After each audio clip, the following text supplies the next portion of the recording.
Hello there.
Deidre1175 just subscribed and says him here, Mr. Froze give PLZ stream take NRG.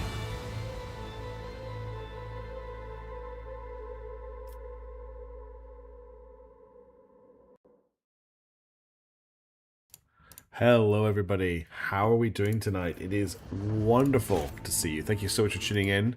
Congratulations on to Core for getting first on the stream. That's your 12th of all time, which is crazy. Hey to Tachyon, hey to Lacko, good to see you. Hey Jacob Bronski, hey to Daedra, thank you so much for the 10-month resub. It's awesome, thanks so much, that's very, very kind of you. Hey Sujin Tofu, lovely to see you as well. Oh, everyone's doing very, very well. We had a really good stream last week when we were playing some more... what game are we playing again? Rogue Trader. And I'm keen to play some more. Let me just make sure that I'm pushing the right button on both of my streams. So you should, yep, everyone can see what's going on. Wonderful. So, among the many things that happened last time, we discovered that our weird uncle had a weird secret cave in our ship that nobody knew about, and had also been written out of history. We are going to go and follow that up, because that seems like a good thing to do.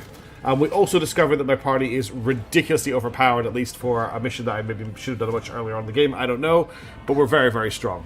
I'm sorry to hear that it's super hot, Core. It's pretty chilly. Modding Neb is hard. Oh dear.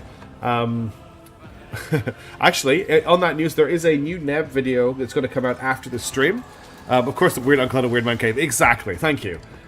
We do have a portrait of him. I don't know if we can see it right now. This is him here. This smiley fellow. He is our weird uncle that nobody seems to know about. And we've got a few different things we want to do, but we're basically going to go and follow this chain. Because it's going to take us into the DLC, which is going to give us some like new stuff that other people might not have seen before, which is going to be quite good. That's really cool, Core. I'm really excited about the community campaign. I'm also very scared about the community campaign. I wonder how that's going. I wonder if there's a way I could check in without getting spoilers. I want to make sure everything's going okay in there, that everyone's happy. So cool that you guys are doing that. We are, of course, also about 100 subs away from 20,000 subs on the YouTube channel, and I have something pretty exciting planned for when we hit 20,000, which I can't talk about yet, but I am excited. You're actually doing some nudity modding. That's insane. This seems like it's above and beyond, if I'm being completely honest. Alright, I'm trying to remember exactly what we were doing. So we had a bunch of missions we needed to complete. I think we needed to go to the Forgotten Twins and the Platinum Stellia. So I think the plan was to go through here, and then to jump to here, to come up here. But we also have something to do up here. There's the Herrick's Rim Station, and we also need to get here.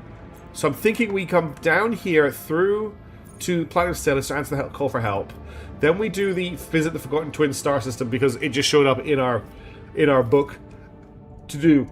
And then we head north back to Mundus Valancius, and then we could potentially fix this route here, which would take us down to here, and we could help out. We could lay waste to Herrick's Rim Station.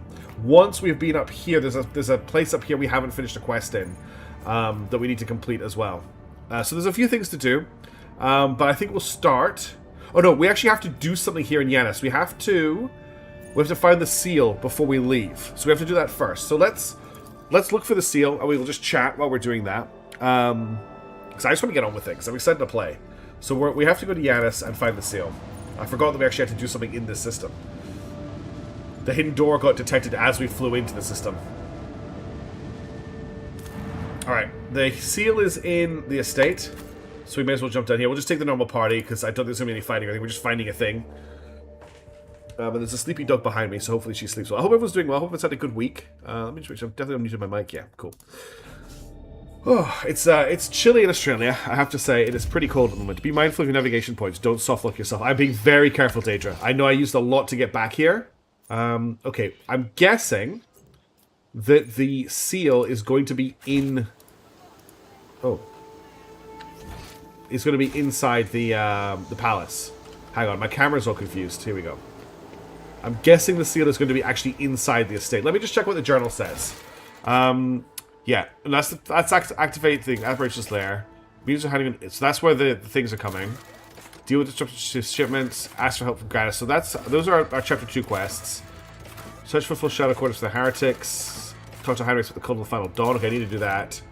Save the Elderly Surprise. We're trying to do that. Find the seal in Yanis. Yanis is the second most important mission sent to the brothers. One of the seals must be kept by one of the officials there. Okay, we may as well talk to... There is an official out here. Where is he? Quint is here, and he is of the Administratum, I believe. So he might be the person we want to speak to. Your Ladyship, the Soldiers of Yanis welcomes you. What cares have brought you to our humble world on this occasion? I require a seal to certify a Mercatum Tabulae Officiale. Of course, Your Ladyship, we're honored to assist the road trader. Wait a few minutes, and your humble servant will have your seal ready. Interesting, Shireen. I assume we'd be dealing with servitors, but no. Some places in your domain still have this weapon performed by people of flesh and blood. I beg your pardon. What's this about servitors? I have faithfully performed my sacred duties to the Imperium and the Ministry all my life, and guarding the seals is part of that. And after half a century, not a single seal damaged. I keep them in a special case, and I oil the handles every month, as the rules stipulate. I meant repeating the word of the Master Seals of Dragonis. Servitors have replaced an entire category of lowly bureaucrats assigned to the Von Valencia's planets. Oh, around 10 years ago now. But after 70 years of service, and not a single directive. Not from Holy Terror or from Dragonis. A complete breakdown in communication. What a farce. What an insult against all process. But this is easily remedied. If the administration requires such a servant, then I will immediately begin preparations for servitorization. The will of Lex Imperialis is supreme. He's going to voluntarily servitorize himself. I'll tell you this, I do not think the Exalted One has any particular desire to seal the bottomized and turn into a mindless clanking ghoul just because someone somewhere changed the law. But there's no need for that. Yes, any servitor can place a seal, but can I do so while granting me a sincere smile and impress me with its impeccable finesse and attention to detail? I think not. But you can. You can serve your manner remaining as you are. Could a servitor place a true mister of... Yeah, I'm going to do the persuasion option. Persuasion just succeeded. After lots of provocation, it says his hunch figure sacks. Of course you're right. I will continue to serve Yanis and the Von Valencia's Protectorate as before, and today I will dispatch a request for copies of edicts issued by the Imperium over the last 50 years. Who knows what else we have missed here in Yanis. That is wonderful, Attilius. Just wonderful. Just don't go poking your eyes out with a long needle, at least until you receive a direct order to do so from your precious administratum. Here you are, and may the Emperor bless your path. Okay. It is always honored to receive your ladyship. So we've done what we came here for, which was just to get that seal, so let's get out of here. Let us not dawdle. Yes, let us not dawdle. Doing fetch quests at the moment.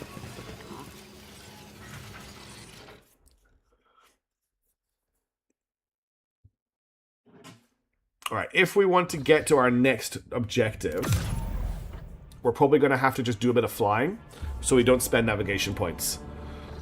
So we are currently here, and our next objective is down here. So if we jump to here, we've got an easy route to here. We can just do this route here. I've set a stream freeze for a second. There's a pretty red and blue bubbles on the screen. Excellent glitch. I did notice that, bird. I'm glad you get to spend some time with it. So we're going to jump here, which is on an unsafe route. Lord Captain, the Lex Mechanicus assigned to the Astropathic Chapel are reporting a significant drop in our communications potential. This may be a consequence of the telepathic ritual which your ladyship died to participate. The enforcers reported the choirmaster asked for an order to the Lord Captain and has since locked himself in the chapel, refusing to let anyone in. As brazen as the audience request may seem, I cannot shake the feeling that it is a cry for help. The Master of Arms reports a disturbance in the Foundry Bay. A certain Nemesite, an avenging figure beloved by Lord Benedict Rabble, shot the commandment during a routine medical supply delivery and called the vessel's serfs to fight for a better life. The rabble immediately plundered the medical storehouses and began to smash other supply stations, slaughtering officers as they went. Nemesite has escaped, and the situation on the deck is increasingly spinning out of control. The Master of Arms has permission to employ the harshest possible treatment, not simply to restore order, but to avenge the dead Commandant as well as the fallen enforcers. So I see the glass creep slip of water. Discover the details of the Commandant's murder. Nemesite's reason for the attack had to do with a widow of a respected foreman.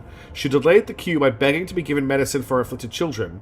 When the Commandant refused because the request exceeded the expenditure quota, the widow persisted and was given 10 lashes on the spot.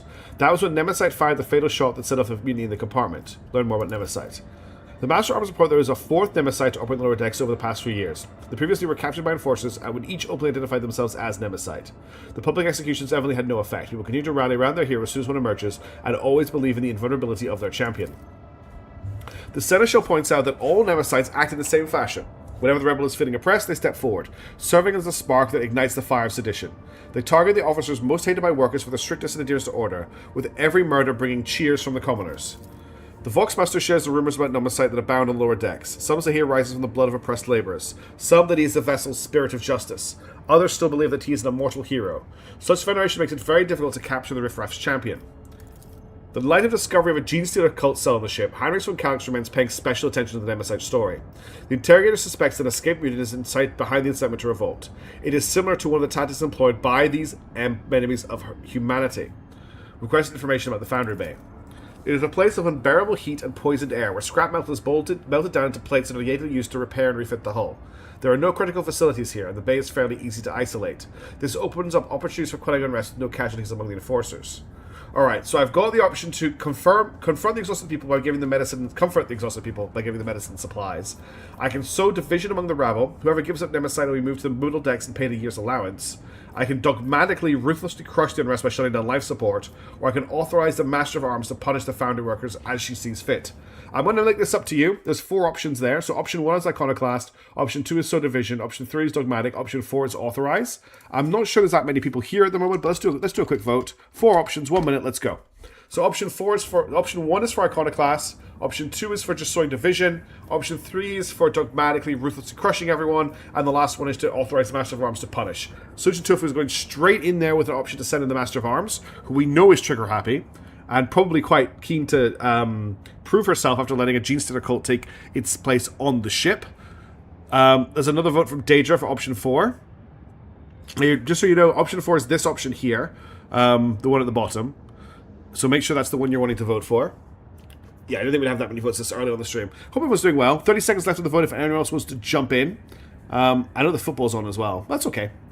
I'm not worried. You don't know, Jacob. That's why I want you to vote for it. And probably to avenge the fallen, yes. Okay, there's another one from Jigagara. So it's definitely going to be option 4 that we pick. I don't see any of the other options getting ahead in the last 30 seconds of this vote. And probably less than 30 seconds. Probably like 2 seconds at this point. Jacob Brodsky's voting for 1. Good for you, Jacob. Making your iconoclastic stand. And that's the vote almost over. Oh, hey, Sobrico, how are you going? You just missed the vote, but that's okay. We're going to authorize the Master of Arms to punish the Foundry workers as she sees fit. The punitive squads act with the utmost brutality, breaking the will of the workers. The disfigured corpses of entire families serve as a long-lasting reminder of the inevitability of punishment. Wow, that was grim. But we're now at Trinitos, and now we need to jump to the Cable of Kepri, which definitely isn't a Necron world. Okay, and now we need to jump to Platinum Stelios, where we will answer the call for help from Gratis. Your tablet is so slow. I'm sorry that you've got a slow tablet. Lord Captain, urgent Vox transmission from the Sector Bionica. Hail, Rogue Trader. Yogam's voice fills the channel. As you know, there are no unsolvable dilemmas, only poorly formatted questions. You strike me as someone who knows how to ask the right questions, and so I'd like to invite you to participate in my scientific research. Will you honor me with your presence in the Sector Bionica? I'm intrigued. I shall proceed to you directly. Blessed are those who heed the call of the Omnisci. I look forward to our conversation. Okay, I've got 3 things I want to do on the ship anyway. I was going to do this thing first, but we'll do this one, then we'll do the thing in the system, then we'll just speak to Heinrich. Oh, camera's going a bit crazy. I think... Okay. On the operating table, several bodies are laid out, their mutilations exposed to the chill air. The chest and abdominal cavities yawn wide, excavated of their augmented organs, which now nestle in flasks, still connected to the bodies by tubes and cables. Judging by the rhythmic contractions, the organs are still functioning. Jürgen hovers beside the tables, assiduously taking measures and jamming mechadendrites into the extracted organs or inside the bodies. Nuncius keeps stoic vigil nearby, and a passive observer of this grotesque spectacle. I'm going to take a closer look at the bodies.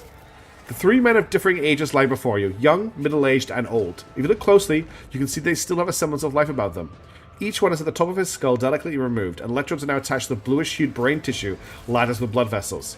Below the neck is one continuous gaping wound, the edges spread and held in place by a complex system of clamps. This is gross. Examine the man, young man.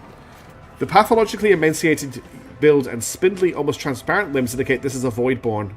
A glance at the open ribcage reveals signs of damage. The sac around the heart is torn, and the vessels have been reinforced with metal staples. The pure youth's heart is half augment. Both ventricles have been replaced by pumps, which are connected to opaque tubes that run to the Medicaid device's reservoir. The young man's neck is tattooed with his bay-coded job title. It seems he's a common worker from the lower decks. Examine the middle-aged man. With his well-developed musculature and strong bones, this man presents a stark contrast to the others. His left arm is missing, along with part of his shoulder. Shreds of major vessels protrude from the neatly trimmed stump. They have been closed off with a bizarre-looking end caps and are wired to a metal arm lying nearby. The Enforcer's emblem is tattooed on the man's neck, topped with a Volvalancius coat of arms. Examine the old man. The old man's eyelids are closed and his face is serene. He might appear to be sleeping peacefully, were it not for the deathly pallor of his face and his monstrously mangled neck. He's been fitted with a voice implant of some kind previously, and has recently been wrenched from the unfortunate man's body. Every so often, the metal hose now serving as his trachea emits a reedy whistling sound. He's clutching something in his right hand. It is an ornate set of prayer beads, the kind used by ordained servants of the ecclesiarchy. Absorbed in his work, Jürgen pauses for a moment, listens to Nuncius, then glances at the constitutes and she said, "No, dearest Clara, that would be excessive." Okay, so I've got what manner of experiment you plan to conduct. I demand an explanation, shed some light, or cover my nose. I'll just say, what manner of experiment you plan to conduct? The Metapolys's massive bulk spins around to face you, his eyes dancing with excitement. I'm still in Act 2, yes, but we're playing through the DLC at the moment, Sorbaco. So this is all for the DL. This is from the new DLC that came out 2 weeks ago. This is the new party member in front of us. This is Jürgen, who is a Manipulus, and is absolutely insane. He has 3 guns, and this is the Sector Biotica, which is a new part of the ship where we can install augments into ourselves, and apparently we also do experiments on people.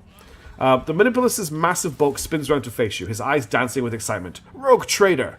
Your arrival has triggered a cascade of impulses in the prefrontal cortex of my brain. Delight! That's the word I was searching for. Cast off your worries. The subjects of the experiment have been preserved through a combination of alchemical compounds, local transactions of motive force, and moderately invasive augmentation procedures. In other words, all 3 are very much alive. Throughout his speech, Jürgen's mechadendrites continue the manipulation of the bodies. The crux. May the course Emperor bless your adventures, Frustra, and never forget the rudest powers who gladly lend you the strength to betray that lie. Cheers. The crux. All 3 organisms were found in critical condition. I asked myself, is their usefulness and productive capacity at an end? Nonsense. To move from a state of being to a state of non-being entails no benefits of meaning. I personally ensured that their vital functions were preserved. Our goal could not be simpler. To vanquish death by creating the perfect righteous man. That which I have dubbed the Triazomata. This gave us so much story. There's no problem at all with the diamond. Needless to say, the procedure is highly experimental and demands a certain looseness of interpretation in regard to augmentation cannons, as well as an integration of components that would incur the Imperium's disapproval.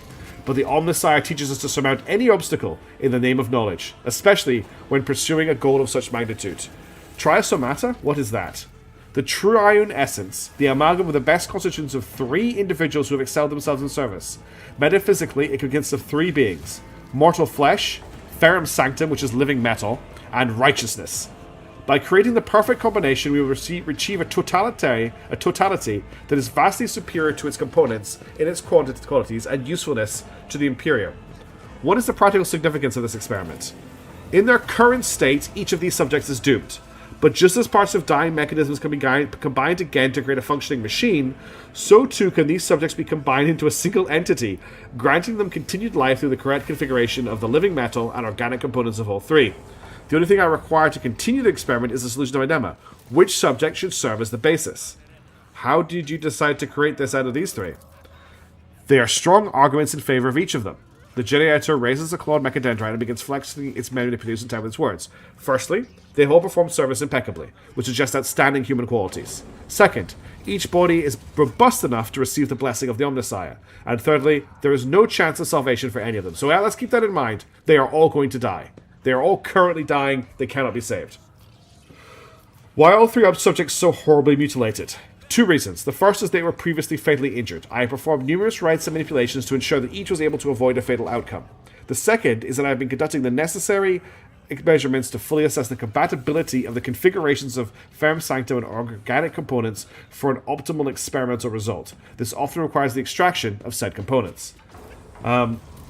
Organisms, they're not things, Jürgen. You're talking about people. I see we found a lacuna in your knowledge of scientific syntax. An organism is... Jürgen breaks off and casts a confused look at Nuncius. I don't think we've seen Nuncius's... Nuncius is just in his his servo skull. Apologies, Rogue Trader. I'm not well versed in contact with layperson. Nuncius far surpasses me in everywhere when it comes to communication. I recognize that these individuals have minds, desires, and needs. I have not attempted to interfere with their personalities. On the contrary, I wholly admire each of them for their own traits. I use the term organism with nothing but the deepest respect for these men and their vital function. Why is this experiment so important? An angry spark sips across the distance. Because I cannot abide the senseless waste of potential. If we're going to be if we're going Chaos Run, being a Psycho have better fare, for sure. Definitely a Chaos Psycho would be a lot of fun. Hey, Lyco, how's it going? It's the foolish accident and fragility of organic flesh. Didn't you say hello earlier? I think you did at the start of the stream. Yeah, you did say Lyco. If I missed you before, hello. Thanks for joining in. I cannot accept such a foolish accident and the fragility of organic flesh in an instant deprive the Imperium of worthy servants. If I'm able to extend their service life, I will do so, whatever the cost. Okay, he doesn't want to waste them. Yuga's passionate heat could be mistaken for pride and conceit, but something else lies behind it. A doggedness born of some deeply personal experience. After this stream, Lacko, literally it is scheduled to be released after the stream. It is recorded, it is uploaded, it is ready to go, it will be out after the stream. The man carries a heavy burden, and the experiment is but one of his many attempts to relieve himself of it at last. Okay. Any more questions plaguing you? Very well, I will help you, but what role am I to play? A decisive one. I can detail the composition and humor ratio of each experimental subject. Measure the mass of the frontal... No, it's okay. You didn't know. Nobody knew. This is the first I've mentioned of it, so don't worry. Thank you for asking. I appreciate it. Measure the mass of their frontal lobe, or answer with picosecond accuracy how often their heart contracts. But how does one calculate a man's righteousness? How do you weigh diligence of service? You will help me answer these questions by choosing the basis for the trisomata. Your assessment will be the linchpin upon which this experiment hinges. I like how Yugen is always in conversation with Nuncius, just like how Frozzian is always in conversation with chat. Yes. What do you understand by the term righteousness? The combination of countless factors unite the thoughts and deeds of a person into the quintessence of worth of his being within a specific society. I am at loss to provide a less broad definition, but no matter. Much more important is how you define righteousness. The subject returns will determine the answer to that question. Before I make my choice, tell me about the merits of all three. So I'm having some tea. Enforcer Lorink. He is digitally served on the ship since birth. A participant in countless combat landings, where he was a model of valor and steadfastness. He was known on the lower decks for being tough, but fair. His last act of heroism was a rescue of an enforcer patrol and a number of workers on deck 515E2. Lorink placed his own body over a crack grenade thrown from the crowd by a mutineer. Next, the old man. Preacher Salafes, originally assigned to serve in the ship's reliquary. He rejected the luxury of the chapel in favor of an eternal pilgrimage on the decks where no servant of the ecclesiarchy had ever set foot. Through his example and words, he encouraged and instructed the outcast and forgotten. Thousands of souls who had otherwise lost their faith and fallen to heresy came to know the word of the Emperor. But it took one to end Celophane's preaching for good. A madman attacked him during a sermon, managing to rip out the preacher's vocal implant before the crowd tore him apart. Finally, Mikrash, a ventilation shaft crawler from Sorting Hub 10. He dutifully burned mold, slime, and vermin, and would be the first to climb into blocked ducts, risking his life to deliver recycled air into the sector. He was a true believer, and never lamented his lot. On his final foray, he saved hundreds of workers by using his body to plug a hole in a combustible gas pipe. The toxicity led to cardiac arrest and blood poisoning. Loyalist slaves obey rules, aspiring champions of chaos make their own rules. Yes, that's a bit scary. Okay, I'm ready to make a decision. Who will form the basis of the Triosomata? Yes, chat. Who will form the basis of the Triosomata? Is it option 1, the Enforcer, who served valiantly and gave his life to save his friends? Is it option 2, the Priest, who went all over the place and preached in the darkness and was killed by a madman? Or option 3, is it the young man who died blocking a pipe with his body to save everybody in a sector? That is your vote to choose from. So vote start 3-1. Oops. So option 1 is the Enforcer, option 2 is the Priest, option 3 is the Worker. What are you going to pick as the person that we make the Triosomata? I'm very curious to see what you go for. Hey Toasted Waffles, how's it going? Good to see you. Welcome to the stream. Hope you're doing well. Oh, nobody's going to vote. Interesting. Nobody wants to weigh in on which person we're going to make into the Triosomata. Oh, there we go. Takio's going for option 3, the Worker. Kagara's going for option 2, the Priest. Interesting. So we got 1-1 then. Lacko with vote 3. I know Toasted 100. I've got something special in mind as well for when we hit 200,000. It is a hard one to vote. I agree with you. That's why I'm quite happy to hand it over. Nox U4B, thank you so much for tuning in.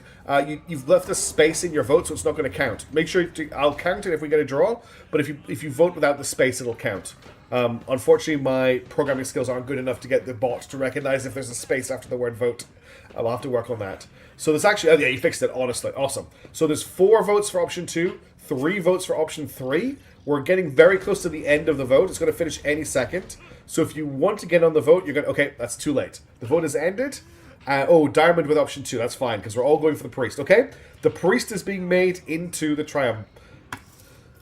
Ugum contemplates the half-dead man lying stretched out on the galvanized surface. The choice has been made, but you will dare to answer my question, why him? Nobody chose the Enforcer, no. I must know your thought process. Okay, so we can pick the Dogmatic, the Iconoclast, or the Heretical. I'm not going to make you do a vote right after. I'm just going to go whichever one of these sits with me the best. Bringing the word of the Emperor and kindling his fire in the hearts of others is humanity's most important mission. He is righteous. In their darkest hour, the people found strength and faith. He is righteous not because of what he preached, but because of whom he did it for.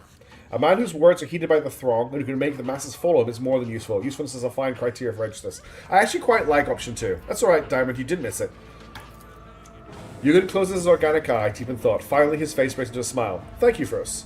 This is it, the solution to our dilemma. I will begin the Triosomata procedure. May organic flesh and sacred machinery be one.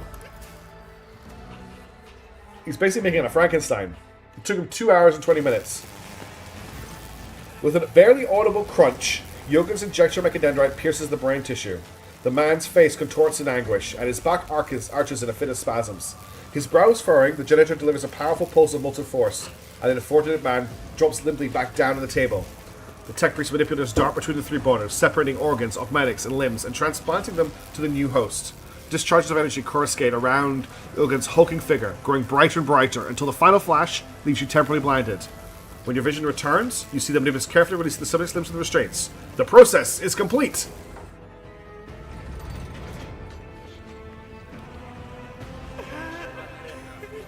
Oh dear. It doesn't look like it's going down very well. Uh-oh. We've let a superhuman loose on the ship. The creature, which a second ago resembled a humanoid lump of bloody meat studded with metal, suddenly leaps up with an unexpected vigor, tossing Ilgan backwards and letting out an unimaginable howl of suffering. Before anyone can react, the Amalgam Man barrels towards the entrance of the Sector Bionica, filling the deserted corridors with his plaintive moans. Ilgan stares after him in amazement. Impossible! The calculations were perfectly calibrated. All factors taken into consideration. Was the specimen defective? I must find the Triosomata immediately and determine what went wrong. Your comrade crackles to life, carrying the Vossman's voice. Lord Captain, an urgent report from Mr. Sauerbach. A strange creature resembling a malfunctioning servitor. Sorry, yes, you're correct, Toast Bubbles. Frankenstein's monster is indeed what I meant to say. Is heading towards the lower decks. Frankenstein, of course, being the doctor that created the monster, not the monster itself. Shining, please to make reference to you and Janitor Ferberus. Enforcing me dispatched intercepted, but they assume that you would prefer to assess the situation personal. Thank you, Victus. Janitor Ferberus and I will set out immediately. Oh, I clicked on the wrong option. Damn it. One way or another, we'll see the experiment through to the end. Okay, I just skipped that part of it, but yeah, I'm just going to stick with this party for the moment. We might have to fight this thing, by the looks of it.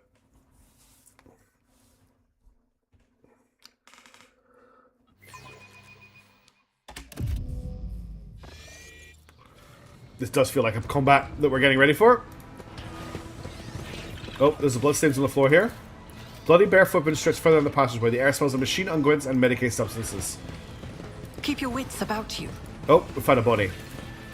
The worker huddled on the floor, the imprint of a mechanical hand on his shattered soldier. Someone seized him with great force and threw him against the wall. Oh, I think we found him. Lord Captain, we've found the beast cornered. Give the order and we'll capture it. Did he forget to... I don't know what he forgot to do. He's trying to get through this door. The Trisomator lies prostrate before the entrance to the bay. The faint Aquila on the door, the only witness to his incoherent babbling. His hysterical wails of the righteous triune man are interrupted from time to time by the clanging of his augmented skull against the deck. A viscous mixture of blood and oil oozes from the staples on his forehead, and his fingernails are chipped from his attempts to dig the implants out of his body.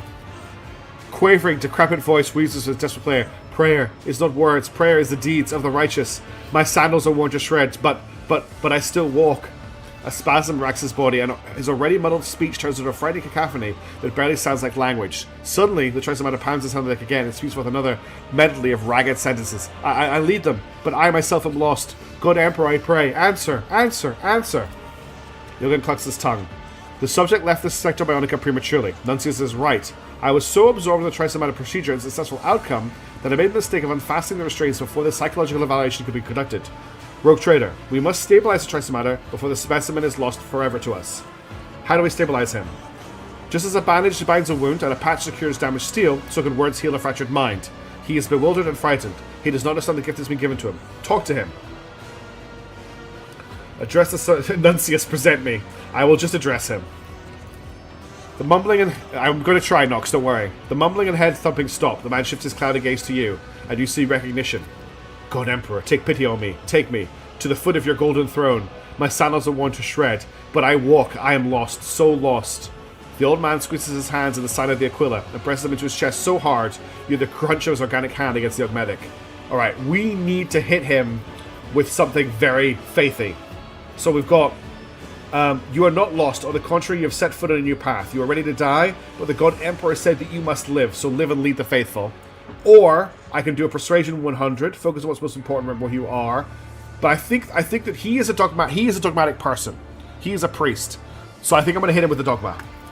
The man's face twists into a semblance of zealous frenzy. Prayer! Not words, prayer! Deeds of the righteous! God Emperor, I failed to see your plans, so I wailed. Now I behold, my sandals are sworn to shreds, but I still walk. The Trisomator stops. The poor man's shoulders slowly slump, and the convulsions steadily subside. His lucidity does not last long. The amalgam eyes soon go blank, and his mouth stretches to a blissful smile. Rocking peacefully and drooling, he murmurs broken snippets from his former life, and prayers to the Emperor. Absurd! Unacceptable! Yogan scans the Trisomator, fiercely pounding the keys of the microcogitator mounted upon his torso. You have succeeded in pacifying him, but the Trisomator is rejecting the attempts of the implant's machine spirit to contain the cognitive entropy. Total personality degradation is inevitable. I must reassemble him. So I've got... That is enough. Leave this blissful fool and let the Medicaid of the Sector Bionica attend to him until the end. Servitorize him and send him to the lower decks. He may still serve the dynasty. Alright, Ogun, do it again. Quite the oddity has become sent to the upper decks, let the officers marvel and make sport of him. I do not want to see this thing again. Servitorize him and send any out of my sight. I think there's only one option here. I'm not gonna... I mean, I think it's... there's only really two options, actually. There's option 1 or option 6. I'm not going to servitorize him. I'm not going to let Eugen do it again. I'm not going to send him to the upper decks to be a toy. And I'm not going to servitorize him again. So it's either kill him right now, or basically put him into palliative care. And I think I'm just going to end him, because I don't like this.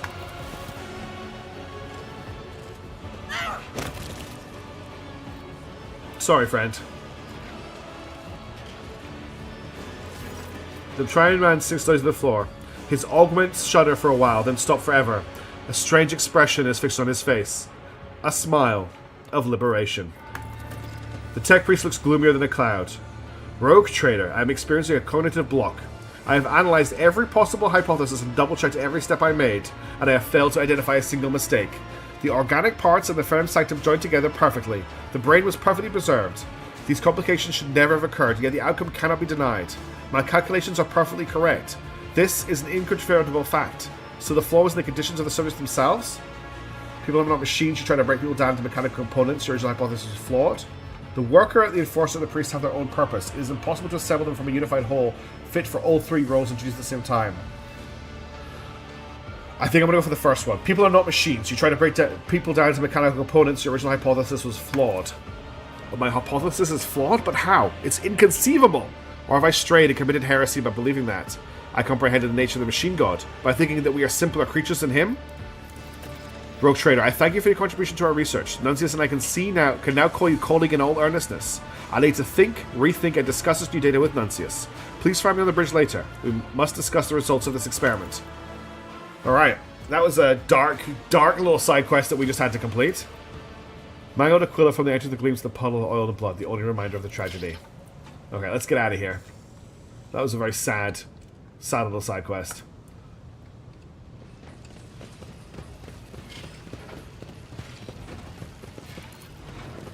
We're going to do the mission on the planet, and then we'll do some talking to people on the bridge.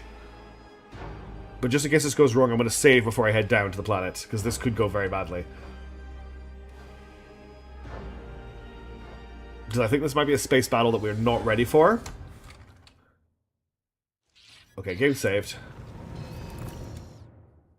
Although we do have the flak now, which might help. Alright. We haven't actually made it here yet, so we want to go and answer the call for help. Oh, Lord Captain, an urgent report from the vessel's shrine. A group of unknown assailants has invaded his temple and plundered incorruptible relics of your ancestors, slaughtering devout worshippers as they went. The high factotum is among the casualties. Had Master Montag and Mr. Sauerback not arrived in time. Fortunately, Master Dunner survived and remains conscious of being in great pain. He implores you to come to the temple and hear his confession. Oh my god. And so it comes to pass. Kimball's somber voice fills the broadcast. Foster shot him and said to me, interesting, Daedra. I performed a reading of his tarot after the morning watch siren, and the visions sent by the dying one were too indistinct. I saw rivers of blood flowing toward the domes of the dead, and a blurred figure laughing, treading upon the ashes of the fallen. It is clear now. The undying one desires me to follow the figure's tracks. Thus, my hunt begins. Alright, we have to take Kimball with us. I'll drop Heinrich for now, and we'll take Jürgen. Every time I want to go do something else, the game's like, no, here's another thing that's happened on your ship. I've got so much stuff stacking up on the ship to do. Oh, there's been a very big fight here. Okay, I'm just going to level Kimball up very quickly. She's got 9 levels to go up, so this will take a second. Alright, let's get her weapon skill up, I think. Her weapon skill, her weapon skill is actually not very high. It's her agility that's high. Yeah, we'll get her agility up then. And she's got a new talent. Whenever an enemy suffers damage from a damage of her time, she's not doing the damage of her time part of this. She's doing the when moving, all bleeding enemies leave a bloody trail on the ground that remains for 1 round. Moving through these bloodstained cells costs the executioner 0 movement points. That's fascinating. Toxin. When using scourging strikes, the executioner's melee critical hits inflict 8 levels of bleeding instead of 6, which is that's cardinal misery. What's scourging strikes? Pain resonance. Where it hurts. Good. The executioner's melee attacks inflict 6 levels of bleeding. Okay, so this just makes her do more bleeding with her attacks. All damage over time effects gain 20% hit or critical hit chance. Duration of negative effects inflicted by pain resonance increased by 1 round. First instance of damage dealt by the executioner's damage over time effects reduces the affected enemy's armor by -30. Okay, that armor penetration is something she needs desperately. Exsanguination. The executioner immediately inflicts bleeding 5 on an ally of their choice. The ally gets plus 12% bonus to dodge and 3 additional movement point until bleeding ends. Until the start of the next turn, the executioner gains bonuses to their parameters for each creature, enemy, or ally in combat suffering from the following damage over time effects: bleeding, burning, or toxin. This is next range attack or second stack ability. She doesn't do either of those. The executioner replaces 18 of the wounds with the same number of temporary wounds near the combat. When the executioner has temporary wounds, all of their melee attacks and damage up to an additional 18%. Yeah, that sounds pretty good. The executioner's next melee attack forces all enemies hit to run away in a straight line for up to 3 cells. During this movement, the target does not protect to choose. It's a body trail which was in the combat. Moving through these bloods. That could be a very useful way of getting her around the battlefield. Let's try Terrifying Strike. Then we'll keep going down this way. Enemies to 4 cells for damage. That's 3 wounds. That seems pretty good. We'll get her Medicae up because she does stuff based on her Medicae. Then we'll get her weapon skill up. Then we'll look at Death Code Assassin. A creature with a Bloodburst or Bloodstained effect inflicts +1 stack of this effect whenever raining blood inflicted. Death Code Assassins allies deal 9% more damage to enemies of both ally and the target stand on blood-covered cells. Each time the Death Code Assassin parries or dodges an attack, all enemies with Bloodstained suffer +1 stack. Creatures with blood blessed or blood stain gain 1 second effect when a bleeding, burning, or toxin is inflicting upon it. That's good because she's going to be bleeding things. Oh, no. So this is whenever it gets bleeding, and this is whenever they suffers damage from bleeding. That's going to happen more often. Now we need another one of these. Whenever actually on the Department of Reserve suffering from damage return effects, these effects deal only 50% of their damage. That's multiplicatively 58 damage with 1 executioner. So we could actually make this. We could actually use this to stop Heinrich from taking as much fire damage when pushing an enemy. Nope. At the start of the turn, enemies suffering burning inflicted by executioner. We don't do that. Does plus 5% damage return for each damage over time effect inflicted on the target. Armor increased by 8%.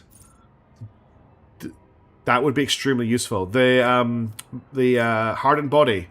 Yeah, that would be extremely useful. Sickening pain. Whenever a single instance of damage from any of the executioner's damage or time effects deals damage, equal to more than 10% maddening flames. At the start of the turn, an enemy suffering burning inflicted by the executioner must make a willpower resistance test. If failed, the burning from the enemy falls prone. Oh, no, yeah, this hardened body. You're thinking yes. This does sound very, very good.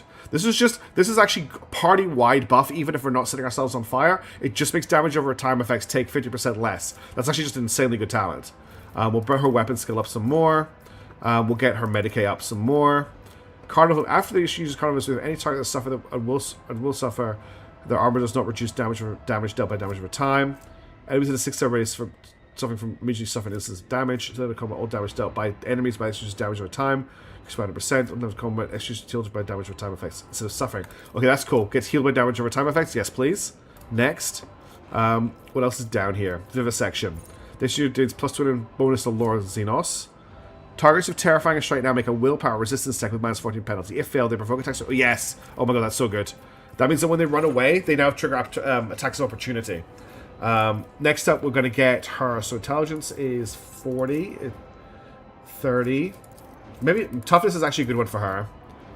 Yes, a nice upgrade. And then for here, we can't get her that up anymore. Athletics is probably a good one for her, but she's not the best at it. Lord Xenos, Carouse. Now that I know that Carouse, if you've got a high enough Carouse skill, you ignore the negative effects of stims. Definitely want to get that up on her. Her equipment is also probably quite out of date, and I believe she can't use one of her weapons properly. I'm pretty sure this dagger doesn't work for her style of combat. She needs 2 swords. We could have used a bio dagger though, so I might just give her the Ebonite sword, and that's a 2-hander. Fatebringer is also a 2-hander. There's just a power sword here, or we just give her back Silent Verdict. Swords are needed or 2-handed, yeah. So, I've given her back 2 swords. No, Silent Verdict's a 2-handed sword, damn it. Maybe we just give her a 2-handed sword then. I've got some really good 2-handed swords at the moment. I've got the Ebonite sword and Fatebringer. So the wielder's attacks with this sword ignore armor. I mean, it's a sword that ignores armor. It has 100% armor penetration.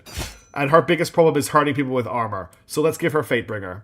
In terms of armor, she is currently using the Lightspinner's Breastplate, which is from right at the start of the game.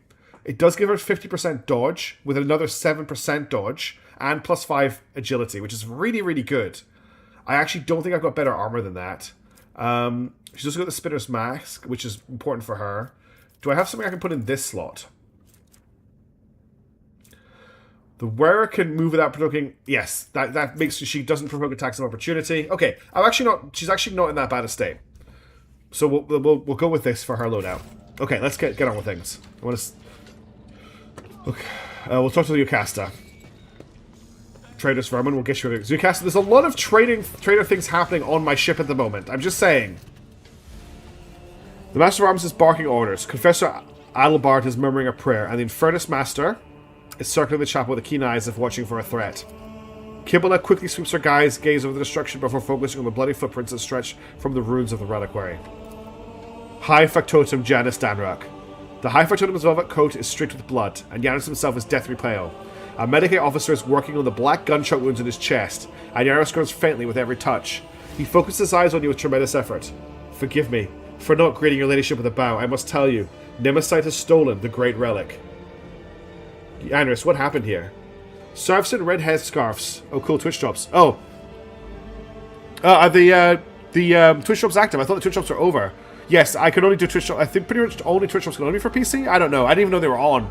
But sorry that you couldn't get them. Serfs in red headscarves burst into the chapel and started shooting. Their leader made for the relic, the remains of honorable rogue traders brought here from the mutant-sullied crypt. And when I realized the sacred ashes of your ancestors were about to fall into the filthy hands of a heretic, one intent on desecrating the glorious dynasty, no, that couldn't be allowed to happen. I blocked his path. The bastard allowed himself a few vile insults against me, which I am obliged to admit, but I did not give in to provocation. I was hoping to buy myself some time. Then this so-called Nemesis started reviling the customs of the ship, berating its officers and enforcers, for insulting the very name of your ladyship herself. I threw my glove in his face and demanded a duel, but the honorless villain just shot me. He laughed at me, the depraved creature. Then he committed sacrilege by stealing the relic and shattering the sarcophagus. Forgive me, your ladyship. I have failed to preserve the sacred ashes of your ancestors. Examine the empty altar behind him. The reliquary has been brutally smashed, and the bed in which the sacred ashes of past traders and their servants once rested is now empty. You know what? I'm actually thinking fair play to the factotum. I thought he was pretty useless, but he did actually try and stop them and challenge them to a duel. Which is, like, I'm impressed. How exactly did he insult me? I beg forgiveness, your ladyship. I dare not repeat his slander. I insist! What did he say? He calls you a ghoul who sits on a throne of bones, feasting on the raw flesh of her servants. Forgive me, ladyship. Merely repeating these foul words is making me ill. Hold on, Yanis. I will not let you die here. And then I could just say, I will not forget your courage. Proud to serve the dynasty. The papers, ladyship. Have the clerk double-check the freight bills. I did not have time to get the seals. My will is in the left-hand drawer.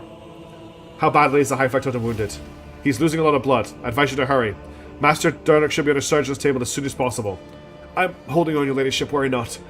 What matters now is that you recover the relic. Some miracle preserved Master Danrock's life long enough that he might address you. His fate now rests in the hands of the Emperor. May he show mercy to a selfless man. That didn't sound like you exactly. No, it sounds like the Emperor. Like, it sounds like the Emperor. Heinrich, did you see the attack? I did not. I was on my way to make... And look who is here yet again.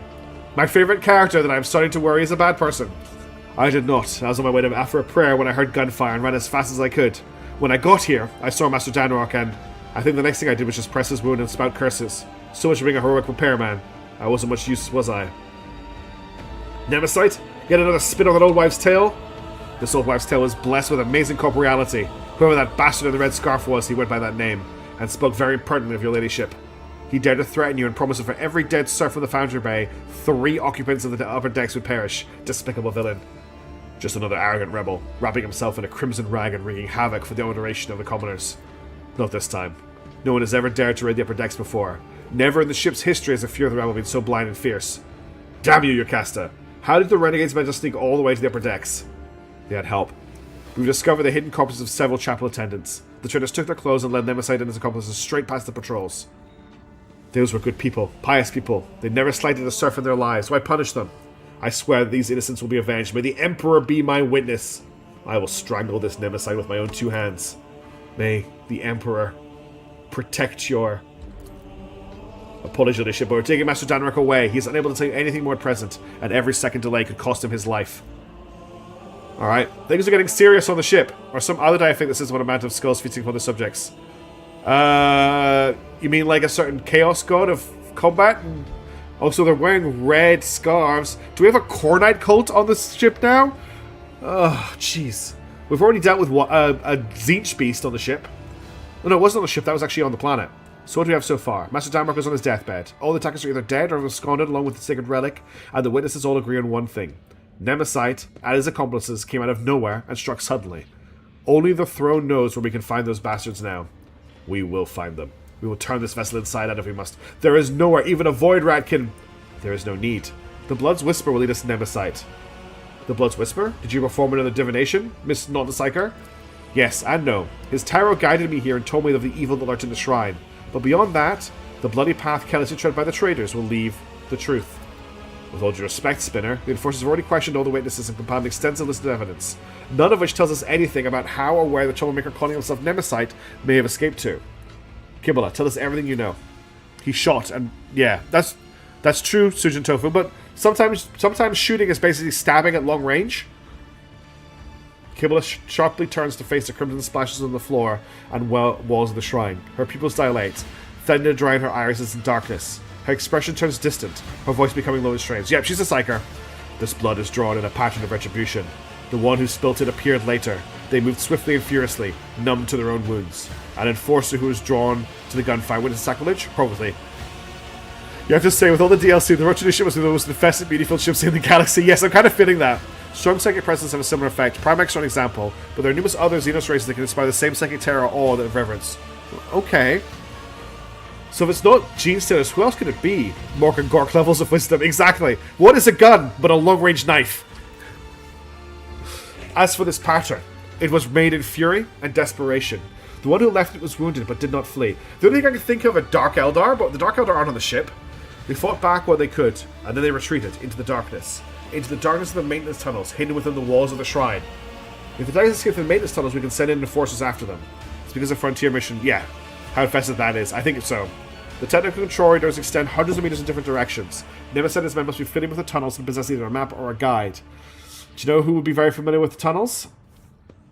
These guys. These guys would be very familiar with the tunnels. You know who's a bit of a folk hero? Who's like kind of good to everybody? Who is looked up to by the whole crew? This guy. Do you know who has a really big grudge against the Von Valancius family for cursing his people and taking away their ability to bear arms and forcing them to do the worst job on the ship? This guy. Who hates the Enforcers for beating up his people? This guy. Starting to think this might be Nemesite. I think this is Nemesite. The technical corridors extend hundreds of meters in different directions. Nemesite and his men must be fitted with the tunnels and possess either a map or a guide. Without a clear trail, the Enforcers risk getting lost and wasting valuable time. Not to mention the fact that those narrow tunnels are perfect for an ambush. So we still have no idea where to find him. The tunnels will only answer the question of how he left. I like him too, Toasted Waffles. He's my favourite character. Make sure to be dramatic just to make all the voices come to their place. Yes, it does so be cool. Now Death will tell us where he is heading. Oh, she's doing the thing. As if in a trance, Kibble leans over her body and peers into its eyes. He stinks of smoke. He stinks of smoke! Of singed coveralls, low sticks, burnt stick and unguents, and charred meat. It's the Infernus Master. She slides a pale hand along the dead man's skin and snakes into the Seaver's coveralls, which she pushes back to reveal a fresh burn, bandaged with a torn scrap of shirt. Her steel claws dig into the dead man's arm. Your wounds hold the answer. You dress it carefully. Not inside the shrine before that. Something struck you, ripped the tissue apart, burned you, turned your hand into a worthless lump. It was not fire, no. The fury of a conductive charge. It has marked you, heretic. I recognize your wound, for I myself encountered in those I take to the other side, within the plasma drive chambers. The plasma drive chambers? Are you certain? The undying one is blessed with the ability to see the truth in death. How can anyone doubt the revelation his blessing bestows? You. It better not be you. It better not be you, the best person on the ship. The most likable character on the ship. Honestly, the coolest dude on the ship. We rode a train together, Heinrich. We went for a train ride. It was great. How we flirted, and I didn't mean to. You better not be Nemesite. I can't say if it's worth drawing conclusions based on the conversation with a corpse, but if it is, then I concur with the Steven Spanner's findings. The Infernus Master spits out a chewed-up glow stick and immediately produces another. All that about burns, the conductive charge, the smell of cheap low, immediately when we think of the plasma drive technical compartments. Makes sense to me. Sauerbach, gather the Enforcers. We will follow Nemesite's trail. No, dumb Enforcer, you must stay. You are the one Nemesite is challenged, and those we hunt know you by sight. You will frighten away the prey, and we'll lose the trail as the next tragedy occurs. So what do you suggest we do, Kibble? I will go to the plasma chambers alone. I will track down the false champ. I hope he is Daedra. I really hope he is. And all who serve him. And I will prepare the grounds for your own hunt. Out of the question. An Enforcer squad would certainly scare off the vermin, but I'm not letting you go alone, Servant of Death. You and I will go to the chambers together, and together we'll bring down all who've dared to insult the Lord Captain. I'm going too. I have a couple of good friends in the plasma drive chambers. The nosy kind who know everything about everyone. Convincing them shouldn't be difficult, especially if I pull a few flavors. It'll be the three of us. What a company. So be it. But not like this. Much like your faces, your guises are too conspicuous. Kibble is right. It would be prudent to use a disguise. The Enforcers will procure regular clothes for us. We will carry only inconspicuous weapons that we can hide easily in our tool bags. It will help us blend in with the crowd. Before I depart to hunt for Nemesite, I must ask the Domin to bless me. I pledge never to leave your side, yet the hunt demands that I do just that. Tight to take a sneaky beaky, no detection is required for best results. Good luck for us. Okay, thanks, Docs. Grant me the permission by performing the ceremony of twining. When your people would have taken their leave, under the gaze of the dying one, we will begin the rite. What is this ceremony? The rite for the blessing of the sacred halt. With it, the Domin casts a shadow over the path of carnage. Under your benediction, I will strike harder and tread more softly. Very well. With your permission, Captain, the Infernus Master and I will take our leave now and set to prepare the descent to the chambers. We dare not intrude, your ladyship.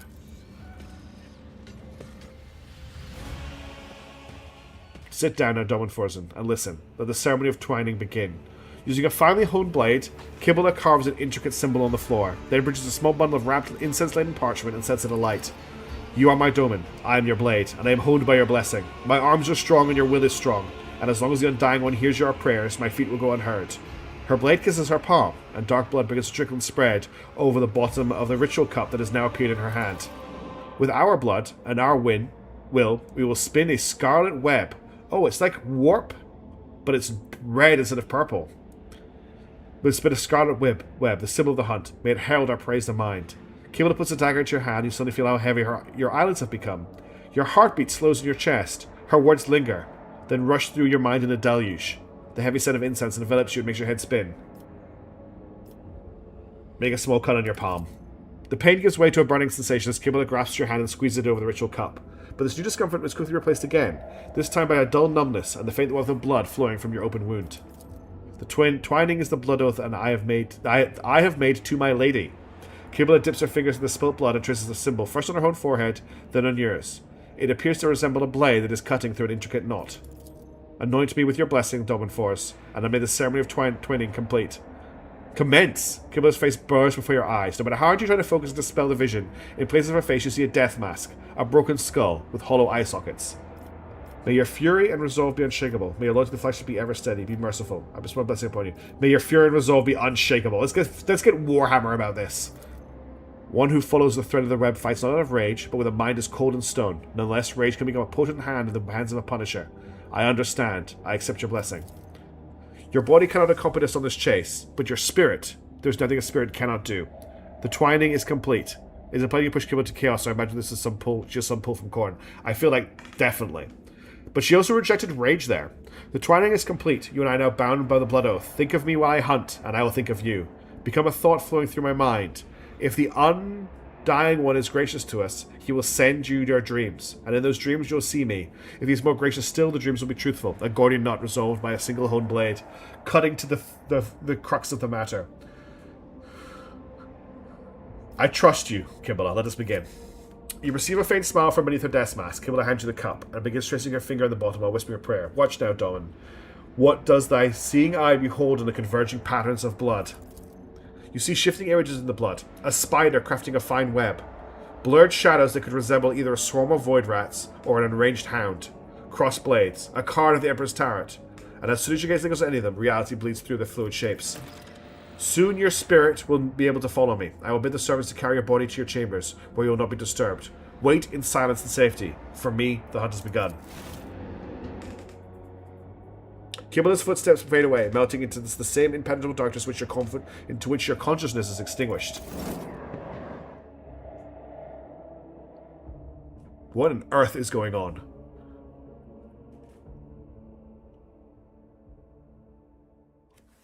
Back to the plasma drive chambers. We were just here last week.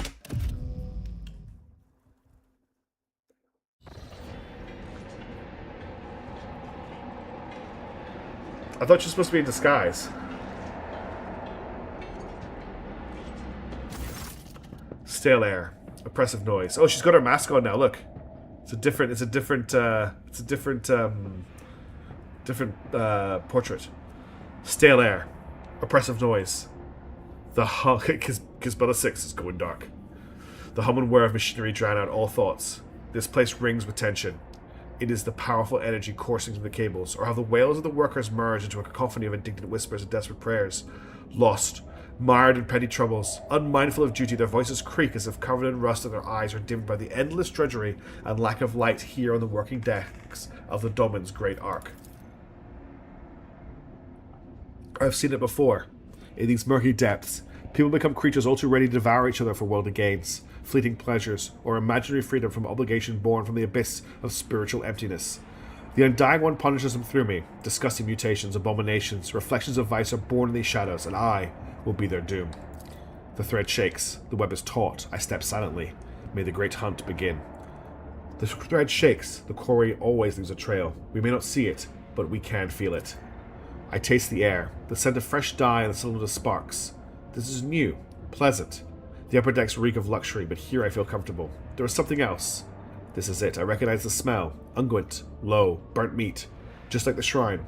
The time has come to spin the scarlet web. The web is taut. Know the hunting ground. To find the enemy I must listen. Inhale. Exhale. Inhale. The rhythmic beat of engines and pumps. That is the ship's breathing. That is the ship's heartbeat. It is strange that I feel at home among the workers of the lower decks, who pass their time like the living dead.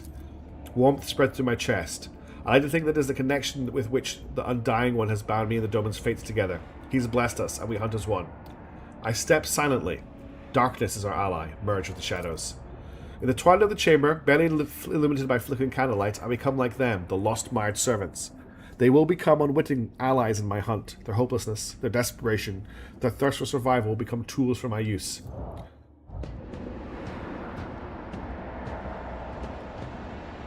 Where's the second spinner? We're supposed to meet her here.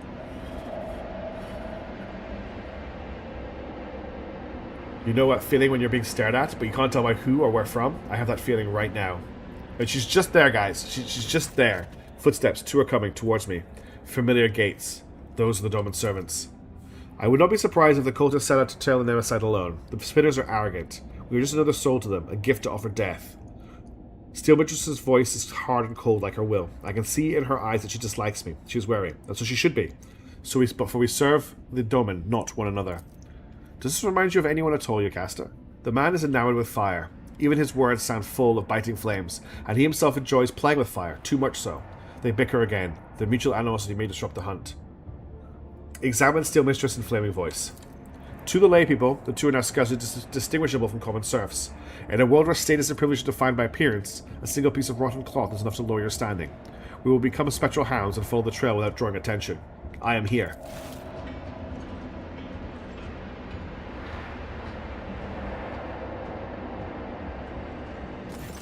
There she is. Welcome to the plasma drive chambers, esteemed holy assassin. You can exchange pleasantries later. Lieutenant Godierda is on duty in this compartment. I've ordered to gather information on all workers who wear red scarves and who have recently left the bay. Your enforcer knows nothing about life in this compartment, I guarantee it. I have a better source of information. A good friend of mine who knows a lot about delicate matters. It would be easy to get him to talk. He's terrified of pain. And death. Only the faithless fear death. I will not trust him. Let him trust me so this trust will become a snare for my hunt. I cut them off with a gesture. The methods of hunting are not mine, but I will take a grain of truth from their words and weave it into my plan. We need to provoke them into making a move. There's still a sense of impunity. Convince them they can and must act now. The enforcer who answers to Steel Mistress is a symbol of order and obedience in these chambers. She is standing in the way. When she disappears, my enemies would believe it is safe to strike, and that would be a costly mistake. Intimidate them with an impending threat. Flaming voice relies on a talker, one who keeps no secrets and fears pain. An unreliable vessel is bad for holding secrets, but good for spilling them. Through him, I will whisper lies to the enemy. Strike out that spark. Strike out the spark that will ignite the flame. I feel them lurking in the crowd, my enemies. They are cautious. I must find them and let them believe their luck. Then, they will shed their masks, and then I can take them down. They look at me in silence. They don't understand yet, but that matters little. I am on the hunt. Okay. This is weird. Grey hands, bitter, and spring. Who's whip? An old burn spread across her body like a scarlet blotch, a look of contempt, a heavy baton, covered in blood and symbolizing power. Like a fierce leather whip, she lashes with both her hand and her gaze. What are you looking at, you beggars? You finish your shift, you go to the barracks. You start your shift, you check in with the foreman and get to work before Matilda comes to pat you on the back. And Matilda, I presume, is that wonderful, not at all intimidating bat on your belt? I guess her disguise is working, but I'd rather spend the next few watches in the medbay because of a misunderstanding. Infernus Master? Master-at-Arms? Apologies for not recognizing you, ma'am. Godira, we are here conducting an inquest. Answer the spinner's questions. I hope your report will be useful. Whip, can you reveal your scars to me? Your wife has succeeded. Day after day she watches the serfs labor away, exhausting the last vestiges of strength, and there is no compassion in her eyes. They are simply a resource she is commanded to use and then discard. She hates them because she blames them for her pain, her wounds. Nothing is unimportant to them. Tell me what you know and I will listen. A group of workers wearing red scarves were seen in the compartment just after the attack on the shrine. The foreman said that they were to work at the freight line. No gunpowder on their clothes, no fresh wounds. Too many of them already started wearing red masks, and it muddled the trail. But we also found some red scars and bloody rags in one of the shredders only shortly afterward. We sealed off the exits and reduced the air supply to the maintenance tunnels to the absolute minimum. Now you can't stand no longer than a few minutes without passing out. There is no way they could have left the power in the plasma chambers. They are definitely in here somewhere. Let the enforcers converse. Sorry, I had to be gone. The workers hide their eyes, but I can hear their murmurs echoing through the bay. There is an impotent rage in their hearts directed at Whip, for she is the embodiment of the very order they despise. But why do they not realize the enforcer is a shield as much as a leash? Some of the people I asked going to the other side looked at me in the same way. In the past I did not understand, but now... Do the lay people see the spinners performing their duty to the Undying One, and unfortunately performing theirs to the domain as monsters? Do I sense the touch of his will? The Undying Emperor wishes to bestow a revelation upon me in this trying hour. Let his tarot show me the way. I breathe in essence made from the ashes of the blood of the faithful. It lightens the mind, granting it the grace of reading his signs. A wave of epiphany sweeps through my thoughts, pulling me into a blessed trance. My fingers move of their own accord over the sacred deck and draw a card. It is the martyr. I see a tear of blood wash over the pale features of the image, and they shift, becoming Whip's face. A portent from him. The Undying One blesses me to take Whip. The minions of Nemesis fear her. When her soul is delivered to the Undying One, the traitors will feel invulnerable. They will crawl out of their... Oh my god. Kibla is insane! I know how Whip's thread will end. You know, if you use additional 20 max level rules, many of this character's god tier card, they go to 55, really. I cannot sever Whip's thread with a blade, for the substance recognizes he's one of the spinners lose all courage. But the spark of the machine spirits of the plasma drive has already claimed the lives of many. I will use this, and thus the web will be spun. Okay, so we have to kill her.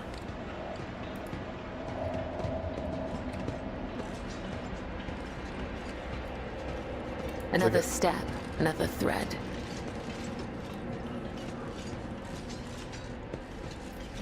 Set up a trap by spilling the liquid. A cable thermal the power of a conduit charge. A single swing of the blade will send the enforcer's soul to the Dying One. Do I have to do this now? That's it. This is how she will die.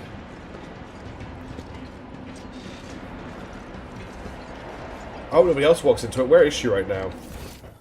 She doesn't show up on the map, but I assume she's making a loop. So I assume she's going to come around here and then come back along here. I can hear her walking. She's around here right now.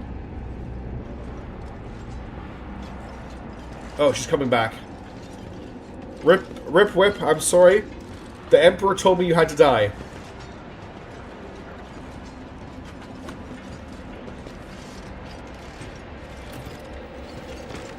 Damn it, why did it have to be Godira? I didn't know why the Emperor ordered you to kill her, but we must see that she's not in vain. I just like that she's gone.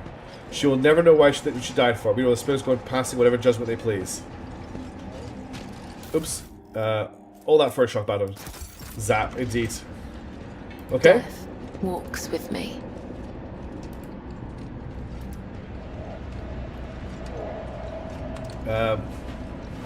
This dude has crazy equipment on. We're slowly doing Hitman, yeah. I wasn't expecting Warhammer 40,000 Hitman. Did the first just up and die, or did she have a little help? Who cares? I just went to the body way soon. Last time I was sick for the entire shift. Listen, boy, do I have a story to tell. Become a shadow and heed the voice of the crowd. The lay people have huddled together like a herd being chased by predators. Faded gazes, bent backs, the crimson kisses of baptisms on their bodies, and yet shadows of smiles touch their dirty burnt lips as a strange pair, like a hammer and anvil, send sparks into the air with their words. What are those two talking about, hammer and anvil? And then the lever smacks you right in the kisser. Ha! You ever take a tooth? This is nothing. Bruises, burns, cut. That's just life. Just remind yourselves how you come home after your shift, having exchanged your ration card for a bowl of soup, how your little ones gulp that bowl down, how they fall asleep feeling a little better. I see that's where the hard days work. And a punch in the face. He smiles, broad-shouldered with a rusty beard. He's not afraid to share laughter with others, and so the crimson shades from the beatings leave his face. His voice is bright and sonorous, and listened to. Not everyone here is as chipper and thick-skinned as you. A bowl of soup is great, he says. What about having to choose which of your 3 kids gets it? Is that great too? Beatings are one thing, he says. Remember the enforcers broke your arm? Since you couldn't work, your wife had to pull 3 shifts. She collapsed in the lathe, and the conductor charge burned out her eyes. None of us deserve that. See if anyone has fallen into my web. You heard the news? The lieutenant got fried on the wires. A brutal end for a brutal woman. That's called justice. For every broken bone, for every goblet spit in our faces. Hey Damon, how's it going? Good bloody riddance. Yes, just as long as they don't pin her death on any of us. The frightened herd sways, humming with whispers. In their eyes, the fires of anxiety flicker. Careless, suggestible people. We have to set more snares first. We have to find the other... Follow the threads. We have to find the informant who works for the Infernus Master. Stain. I bet you it's this guy here. Long time no see, Spindle. Tell me, what does silence taste like? Are they using a secret code? Without flaming voice, you'd never would even speak to me. Everybody knows silence doesn't taste like anything. If you want to earn rations, you better start dealing in words. He speaks casually, but his voice is slimy and slippery. His eyes are as dirty as an oil-stained garment. The impudence in his gaze and words when he turns them to us. He is unclean, and he knows it. He is unrepentant. That's a funny look, Heinrich. And you have a funny-looking company. Are you to sell or to buy? And before you answer, remember the first rule. Every word has a price. Are we bargaining for information with this lowlife now? It is the duty of every serf to aid the rogue trader and associates. Freely and willingly. Yeah, right, Steel Mistress. Oh boy, here it comes. Who's that with you? An enforcer? And a spinner? Do you want me dead? If anyone sees me talking to you, they'll snap my neck. So off you go. Persuasion 10%. I'm the herald of the end you fear so much. The dying one has not whispered your name, so cast away your fear. No one take your life before it is time. I think we'll use our 100% Medicaid chance. The quelling stimulant on the needle's tip will soon loosen Stain's tongue. What is this feeling? So calm. Fine, ask whatever you want, but then leave. My reputation could cost me a lot of blood, and I don't earn it to have it trampled into dust because leave people happen to stop by. One glance is enough for me to see your true self, Stain. Okay, so we're on the hunt, Damon. We are, someone has attacked the ship and stolen a bunch of stuff, and they're acting like they're a revolutionary leader. So we have dispatched Kibble on a mystical blood journey to hunt them down, and we're playing as Kibble at the moment with Yocasta, who's the Master of Arms, and the Infernus Master, Heinrich, who I'm worried is the guy we're hunting. I know I'm from a C-devved environment, so I'm blank coding on the API reference and text editor guided by errors of Unity compiler. That sounds awful, Core. That sounds really, really awful. Surely there's a better way to get an easy, like a simple C-sharp development environment. We join the snitch, the people hunting us will target him because we spoke to him. That too. You are a liar and a manipulator, peddling other people's secrets and not knowing how to keep your mouth shut. You will become the bait, sowing confusion among the minions of Nemesis, who hope to wait out the lockdown. They think they have enough time? I will deprive them of that confidence. Where do things stand in the plasma drive chambers? Speak briefly. Speak sense. We just had an enforcer die. I swear she did it to herself. Stepped right on the wire and riled up machine spirits. You lot be careful now. There is a bunch of workers in the far corner who now gather between every shift, whispering to each other. They don't invite me. They say I talk too much. Well, if they're scared of my tongue, that means they have something to hide. And of course, everyone's talking about Nemesis. Sure, the foundry and the chapel were big, but he's been helping people all over. A lot of folks are sticking with him now. You could knock my teeth out if I'm lying. Don't got many of those left anyhow. But I'll tell you this, even if someone finds him, they won't rat him out. Set up the snare. There'll be a raid soon. Be careful. I warn you to appreciate it for your cooperative nature. What? That information's not meant for his ears? Really? I see. If that's what you wanted, then can I go? Go, Stain, and be my herald. It's difficult to admit, but I do share the Master-at-Arms indignation. We came here to get information about the traders, not reveal our secrets. When the renegades hear of the coming retribution, it will make them nervous, prone to mistakes, likely to get themselves away. But for them to take the bait, it must be compelling. Yes, I see. Alright, that should be the other thing we needed to do, so we'll go back here and we'll listen in. It makes sense, Core. I understand the hassle that. The Infernus Master is the master of all board manufacturers. No, he is specifically the fire guy. So think of the Infernus Master as the lead of the damage control teams. His people are tasked with putting fires out on the ship, basically. That's what they do. They put fires out and they like patch seals. He's just a nice guy. The lay people are huddled together in a pile of sweltering bodies, filthy and battered by the enforcer's batons, reeking of sweat and disease. Their hearts blood faster and faster through bulging veins as two of them send red-hot sparks into the air with their words, like a hammer and an anvil. Your plan appears to work, Spinner. The air itself is charged with something, and it is not conductive charged. The serfs, they are stirring. What are these two talking about?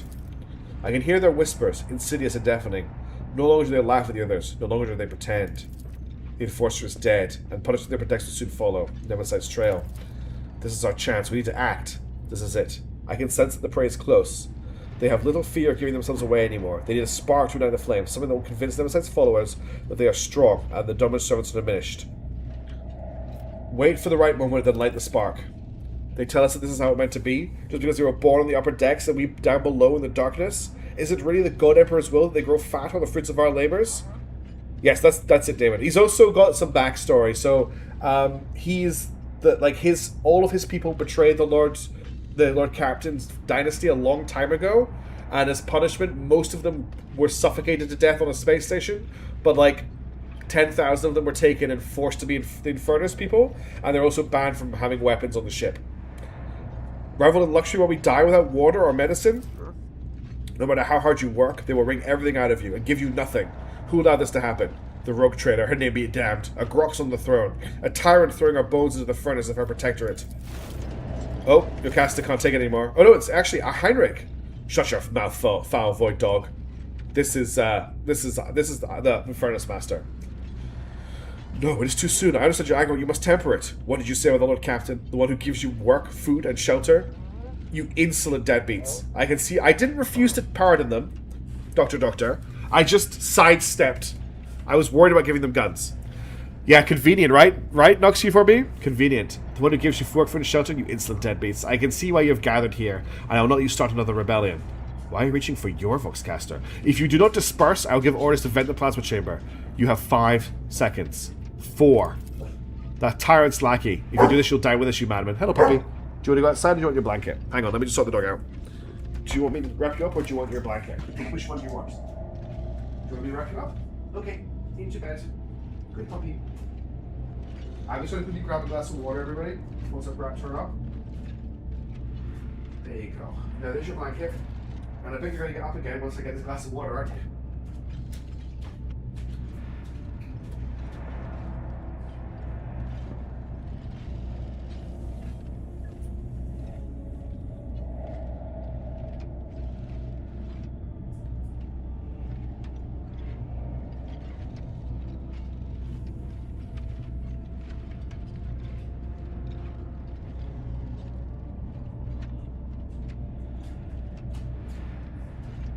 Back.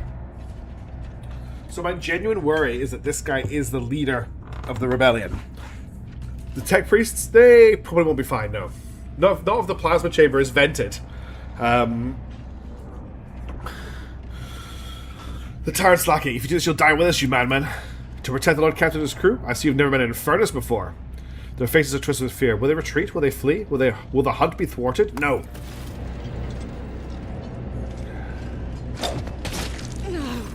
A small throwing blade flies out of my palm and draws a scarlet line across Anvil's neck. If I'd wished for it, she would be dead.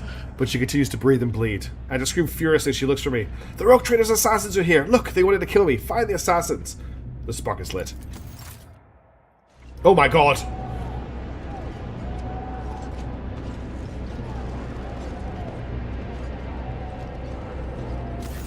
The lay people press in from all sides, pushing and shoving. Their faces are ablaze with terror and rage, and a violent energy boils through the mass of bodies. This power will be difficult to contain. Frightened people are dangerous people. The hunt was meant to go differently, but such is the Undying One's will. I hope that it isn't the Infernus Master, because I feel like if it's the Infernus Master, it's too neat. It's too easy if it's him. One voice rises above the others, the voice of a burly, bearded technomat, this guy here. Low as the roar of the furnace.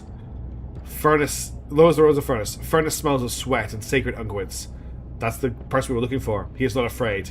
He merely pretends to be. Beneath the shudder of terror, I hear excitement. Do we deserve to be executed, my brothers and sisters? Have we not labored under the sweat of our brow? Have we not perished from the outbursts of raging machine spirits? Why do they call us rebels? Why are we being punished? Take a closer look at him. Strong, heavy, enormous hands whose blows should be feared. A great belly that has become a symbol of his success. He does not starve, so those who follow him will not starve either. A powerful reader, recognized by the whole pack. Feel the flowing rage of these poor wretches. The flame burns high, for there is strong fuel at its heart. These people have amassed many grievances. The enforcers are cruel to them. They believe that their fear eradicates treason. The officers despise them, for their clothes and hands are filthy. The quartermasters rob them and withhold what is owed to them, for their clan is not strong enough to make demands. They are vulnerable. Their hearts are vulnerable. The Undying One commands us to spin a web to catch that heart before they plunge in the abyss of treason. And so, I am spinning the web. But there is something else mixed into the righteous indignation. Something that taunts them, excites them, angers them. It is something foul hovering in the air. Aberration. Think about my girlfriend. I turn my thoughts to her. For it is her people that are standing before me. What would she do? The one whose thread I out with my blood. Which of you was it dared call the Lord Captain's judgment unfair? I demand to see the accuser. Already your right is nothing but name, and then you ask why you have been shown no trust? You should be grateful for being blessed with both toil and injury. Who would you be without them? Nothing, but worthless rabble. Remind yourself that overconfidence is a slow and insidious killer. But her voice does not resound in my thoughts. There's some weird options here. So what would my character say in this instance if I was here? That's what she's asking. Which of you dared call my unfair wish to see the accuser? Already you are wired to his name but name, but then you ask why you've been shown no trust. I quite like this option here. But I also quite like that but her voice does not resound in my thoughts option as well. I'm going to go for the riotous... Yeah, okay, I'm with you there, Nox. This is the option I like. My words frighten them, wound them, because they are just. And that makes their anger swell all the more. Why are you surprised? Have the officers ever treated us otherwise? A new voice. Sandpaper rough tears through the rumbling of the crowd. Its owner is ragged and filthy, and a feverish gleam burns in his eyes. His words inflame people's minds like rot feasting upon a wound. Rot cries out mockingly. It's because you're afraid of them. But they're not afraid of you. They have the almighty baton. All you have is the source of the power that feeds the whole ship. Why shouldn't they take you for granted? It serves you right, you cowards. Good morning from Michigan Frost. I always start late, so I'm going back to the start. Just wanted to say that on the stream. Thank you so much, Buster Bubba. Thank you for checking in. Hey, Hildebrand, how you doing? Enjoy the stream, Buster Bubba. Maybe we'll catch you if you get caught up. Sense the smell hanging over the crowd. I take a deep breath, and something stupefying, noxious and luscious disturbs my senses. This is no ordinary odor, but something subtle and foul. It carries the same stench as rot. Hang on. Corn? Nurgle? Skinny and scrawny, Rot leers at me with his gaping mouth. He is nobody, and who has nothing. His body is wasted away from disease. His hands are 5 fingers short, his fate is sealed, and that makes him convincing. Everyone knows he has nothing to gain for himself, and there's no reason to lie. His poverty is his army. His armor. Could we not just pay them, like a Duke a week or something on top of the... I think it's too late for that, Damon, and I think there's just too many people for that to work. But yes, it sounds like a good... Why don't we just pay them? I'm going to turn my thoughts back to my girlfriend again. I address the one who commands these people and possesses the authority to execute and pardon them. Am I to hear her thoughts? The Domin takes care of all, for such is her burden, but she cannot save everyone. Your seditious words have been heard and will not be forgotten. I hereby chastise these compartments for profane thoughts. She cannot save everyone. She cares only about her flunkies. The bile spraying from Rot's mouth sizzles in the workers' minds like acid. It is burning through them. We will not commit rebellion. Now we've got rapier. We will not commit rebellion, and we will not allow ourselves to be slaughtered by villains either. The law and the Emperor are on our side. A young woman steps forth, slender and supple like a rapier. If they want to... Slanesh? If they want to crush us with the fear of death, let them kill us. It will only prove our righteousness. The ringing call is a command, pressing itself into their hearts. The foul stench of sacrilege almost looks me off my feet. I'm not arguing with them. I'm not sure arguing them makes much sense. I'm actually trying to stir them up, I think, on purpose. Look rapier in the eye. I get Disco Elysium vibes from this quest. I like how Kyoto refers to people. Yes, I'd like it too, Sujin Tofu. Disco Elysium is on my list to do a stream one time because I've never actually played through it. Do not engage the crowd in violence. She is fragile, but there's strength to her, an authority, taken for granted and understood by everyone. She is clearly ready to command, with legions willing to die for such maidens, beautiful and resolute as they are. She carries no banner in her hand, for she herself is the banner. I want to try the lore warp test. Sense the fetid stench of blasphemy. I succeeded. Ooh. The tantalizing, elusive scent of rage. It is more than a stench, it is a tool. The weapon of the despicable trio, which they use to influence the minds of the laity, invisibly intoxicating their minds. The crowd reeks of flowering treason. I delve down to its root and realize that what it is that rejects his will so. His sacred privilege is being attacked. He alone chooses who may journey to him. But these three, instigators. They are determined to make this decision for themselves, dragging the souls of all around into the fires of violence with them. They are impudent upstarts who put themselves above him, and above me, the second spinner of the blood-spun web, his chosen servant. The realization of such audacity burns my very soul. Appeal to Domin Frozen loudly and exigently, but the noise around me drowns my own thoughts and stops me focusing on her image. Death will claim you all, but not today, unless you are truly keen to meet its embrace. We still have 2 plans for the income, do we not? Sure, we can pay 2 kind of week to 20k people with the ship. I mean, we have the revenue server. We could do whatever we wanted, Damon. The crowd does not answer. They don't hear me. The sacred promise of death no longer moves them, for they have fallen under the enemy's spell. Oh god. They surround me, threatening me, pointing fingers, cursing. They dare not strike, not yet, but already their enormous bulk presses down upon me as the smell of their blood in the air grows thicker by the minute. Oh my god, option 4! Lose myself in the dance of blood. These people, I'm trying to save these people. Hey, Wooden Planks, how did you go? Did you pass? Or did you feel like I really hope you did well. Like, I'm 100% rooting for you. I hope it went really, really well. I want to pick option 2. I want to stand firm and do not resist. Ultraviolence time. The crowd presses forward, harder and harder. My breath is growing short. My bones are crunching. Someone is screaming in my face. I endure the stench.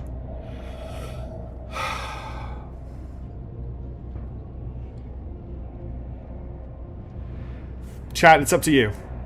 1, 2, or 3. You get to pick. You make the choice. The rest are about 85% average confidence. Looming Doom 2016 OST in the soundtrack. No, I think this is actually a really good one. This is a good one for this song in particular. While the vote is running, I think this is the song that's about to start playing. I don't think anyone can argue that this is not what's about to play. Hang on, I'm just going to scroll through my playlist. This is what's about to play.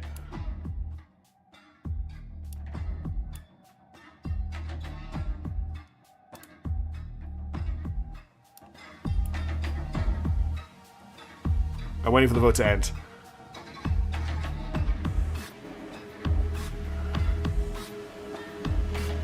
Cameras reduced, no place for you to hold back from. That's true. It's a 3-way tie almost. Oh my god, it's going to be a 3-way tie. Toasted waffles.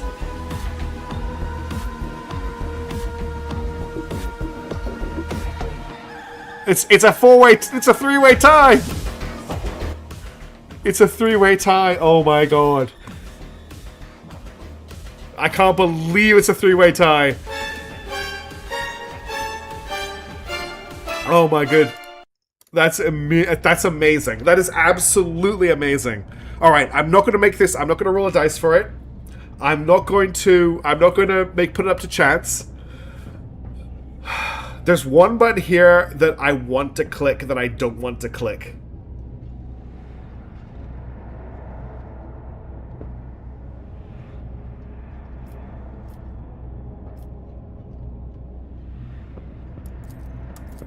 I can bear it no longer. The blades in my hand sing. The blood streaks across astonished faces. I am done speaking and exhorting. I merely dance on the thread that I have spun. I bestow death and blessed wounds. I catch a glimpse of Rapier's cloven face and Furnace's open belly. Rot's severed hand falls at my feet, and its owner flees howling. I dance and breathe so freely.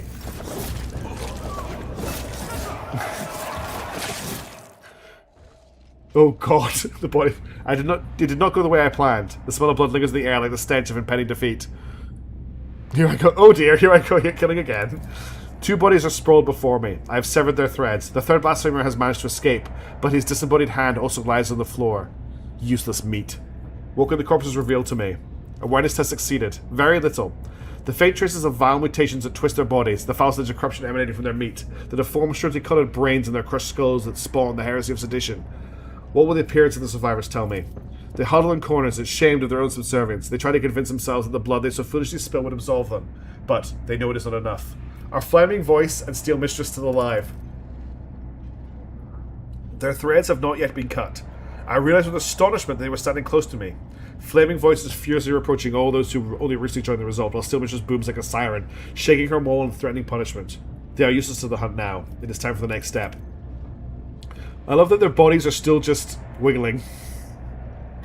A thrill runs through the strands of my consciousness. Is this Froze? Can I truly feel her again, or am I imagining it? I need to concentrate. I gaze at the puddles of blood and the patterns they form. I see a labyrinth. The Undying One has given me a sign. Glad to see we're getting through to it. Yes. My hand finds a sealed case in which his tarot cards reside. It's very obvious that you use a Psyker now, Wooden Plank. It is time for a divination of the blood of the dead. It will reveal to me the name of the Holy Master. Also, I missed that you said that it was 35 questions with 5 guests. I hope that you've done really, really well. I've got my fingers crossed for you. So like the church scene from Kingsman. Yes, a little bit like that. Do you know they wanted to take that out of the movie? when they showed it to, I believe, the story I have heard or read is when they showed it to the production company, they wanted to take it out because it was too violent, and the fact that it was in a church. I draw the beginning of the spread. The Hound. I gaze at the card and at its depiction of the Astra Militarum armored vehicle that bears its formidable name. The pursuit of truth, sacrifice, and victory. This is me, and I am on the right track. Exactly, Nox. I draw the Heart. The Harlequin, inverted. Lies, manipulation, a shadow play blocking my path. But it is a lie exposed, a deception that must be revealed. I draw the End. A preacher. A man who carries an idea and proclaims it. But who is it? Nemesis? One of his supporters? Someone already slain or someone alive? The divination is unclear, and so I draw a fourth card. And it is dangerous to ask more of the Undying One, but I must know. The Aquila. His holy image watches me from within the card, and my heart grows frigid with the knowledge of what it represents. The Undying One has manifested his omen in the traitor's blood. The hunt that has begun will be completed by unveiling of a great deception. Our enemy is elusive because he is a powerful ally, one who espouses faith in the Emperor on this vessel. The ship's confessor is in league with Nemesis. He'll be the next prey. What? Adalbart, that scoundrel. Guys! Kibala is insane. She is a death cultist. She thinks she sees the future in blood. Are we just going to march into the chapel and murder the chief priest because she said so? I need the Lord Captain's authorization. Impressive display, Mrs. Kibala. It was just like, yes. This has been the most Warhammer stream so far. First of all, we made a Frankenstein's Monster Man. And then we did Fetch Quest. And now this at him. Okay. What's with the music? Hang on, I need to look a bit cooler. There's a few endings that actually depends on what you're aiming. Okay. Oh, why is this investigatable? A fascinating, just delicately smelling flower from the Agrodianus is but one to rescue the planet from the clutches of Chaos worshippers. Oh, lovely. These are my quarters. Why am I in my quarters with scary noises? She's indeed a psyker. The hideous head of a steel devil destroyed by the road trader on a corrupted void ship. The mask of Aurora, the prophet of the archery who foretold the final dawn of Rykard Manoris. There are indeed scary warp noises in my quarters right now.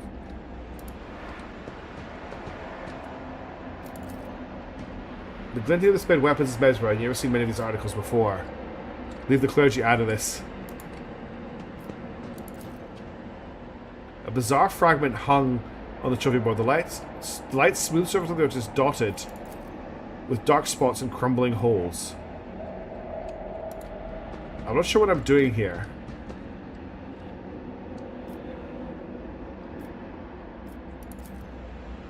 The light shining the polished skull of some unknown forest unit makes it seem that this bony face is mocking you.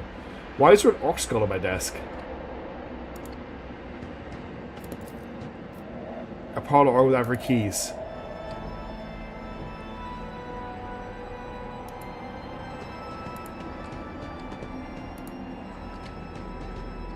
What does this button do?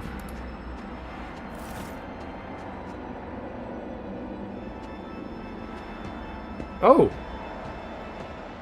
What have I just done?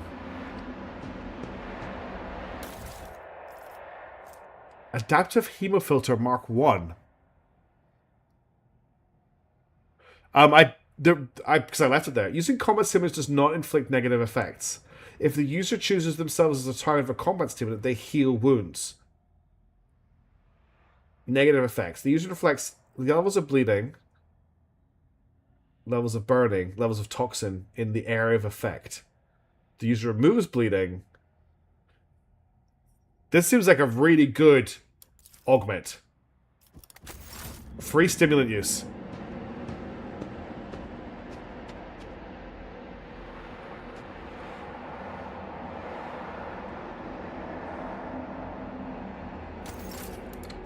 So I can perform my ablations, or I can go to bed.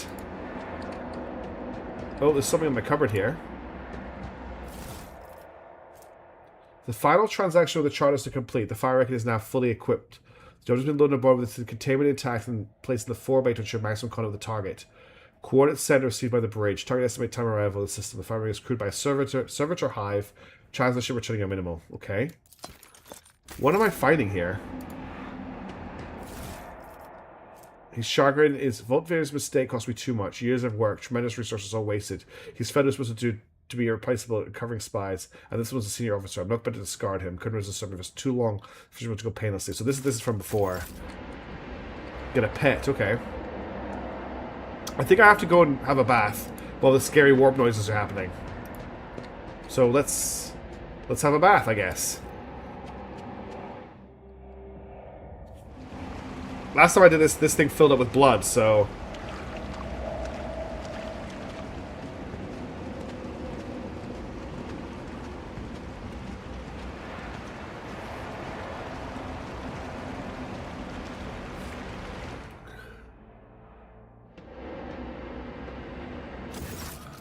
The soothing water caresses your senses, and your grateful muscles welcome the chance to rest.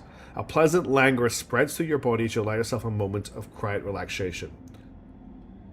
Relax and close your eyes. I'm letting chat vote for it, Damon. They're mostly leaning iconoclast, but every now and again they swing strongly dogmatic. The tension slowly retreats as you bring yourself to complete stillness, joint by joint, muscle by muscle, pore by pore. Before long, you've surrendered the bash of your body to the bliss of oblivion. Troubles, worries, loss, such things do not belong in this newly established dominion of tranquility. There are only infinite waters of weightlessness, in which, stripped of all things superficial, the mind of Fros von Valancius drifts in silent abyss. It is a conscious mind. What fills this conscious? Thoughts of monumental duty to the Emperor. Such duty can only be fulfilled through service and death, for such is the price of humanity's victory in the everlasting floor. Yes, that's exactly what Dr. Dutta said. Iconoclast. Thoughts of those who keep her afloat in these waters. Who will drown, and who will she manage to pull to the surface? Hey, Karthikuda, good to see you. Have a lovely day. Thanks for dropping by. It's lovely to see you. Heretical. Thoughts about the price paid for power, the inconsistent path through which such power is obtained, and the people and things she will sacrifice for the sake of her supremacy. Only a desperate desire to lose herself in these precious moments of peace and quiet before they are gone. I think I'm actually going to pick this option. She's had a pretty hard time of it recently, and I think a little break is the right thing. Oh, probably all of those things, Damon. Oh, too late, Nox. I clicked the button. The world slows, and time... You want the class points. Ah, too late. The world slows, and time itself goes still at this moment of repose stretches into an eternity. The moment of serenity soon fades. The body reclaims the mind, binding it once more to the familiar shell of flesh, sinew, and bone. Do I need to call someone over? What am I doing here? I want to finish my ablations. You feel revitalized. That was truly experience worthy of a rogue trader. Why have I got scary warp music? Is this part of the quest? No, that's not it.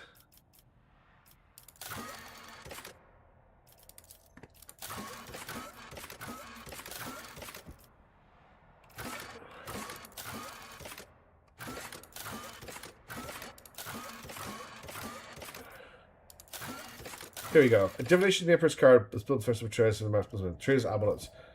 So I just go to the shrine. I guess I'm just chilling here. Like, I thought I was here for a reason. I think the game just put me back here with spooky music on. And I had a bath for no reason. Yes, it did. Alright, we have a ton of stuff to do on the ship.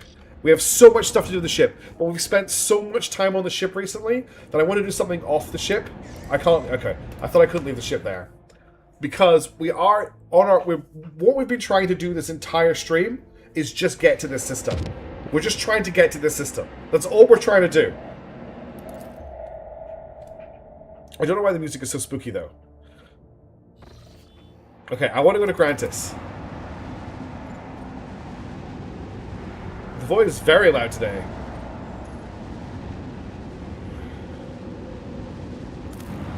And there's a quest to do at the Governor's Camp. And we're going to just go with a standard party because it's late in the stream.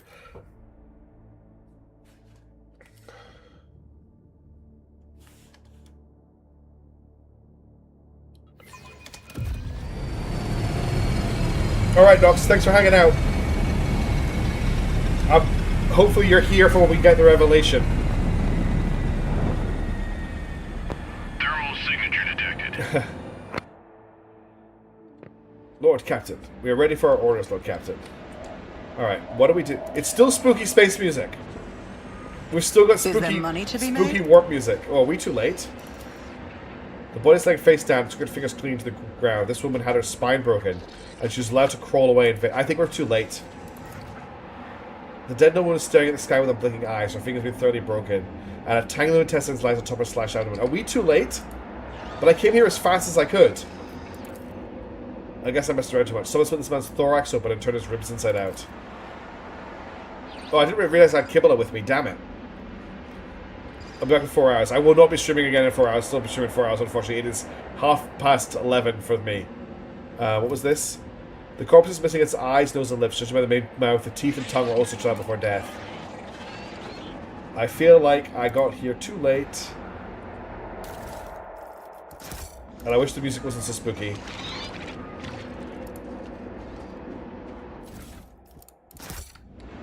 Rise to the top, or get left in the dust. His face and hands are twisted in a paroxysm of death throes. His victim's last moments were filled with torment. The shadows reveal their secrets. Lord Xenos. We're dealing with Dark Eldar then. Solved this conundrum. A motive force has granted me enlightenment. I think I'm here too late.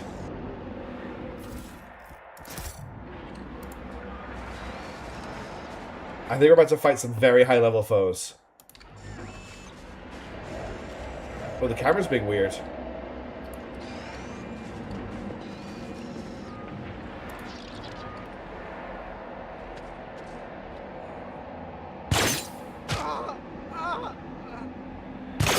Yep, we're too late.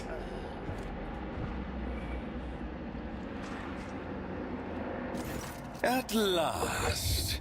Mazurai. You took your time coming to meet me, monkey. The Xenos is addressing you in low Gothic. The Xenos in ornate black armor turns his head to you. His thin face is covered in tattoos and blood spatters.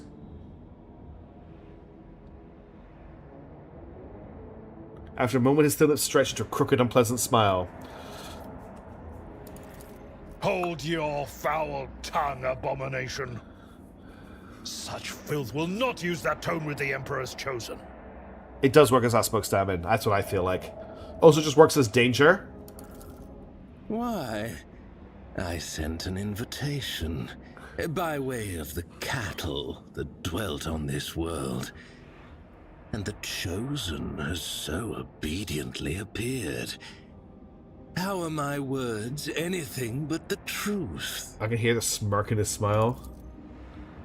How disappointing. This clearly isn't Yamarisis, the Cabal's Archon who we're the special meaning of Verbus 6. Once again, we're dealing with a pawn instead of the true root of the problem. The little monkey remembered the Archon's name. Such a clever thing you are.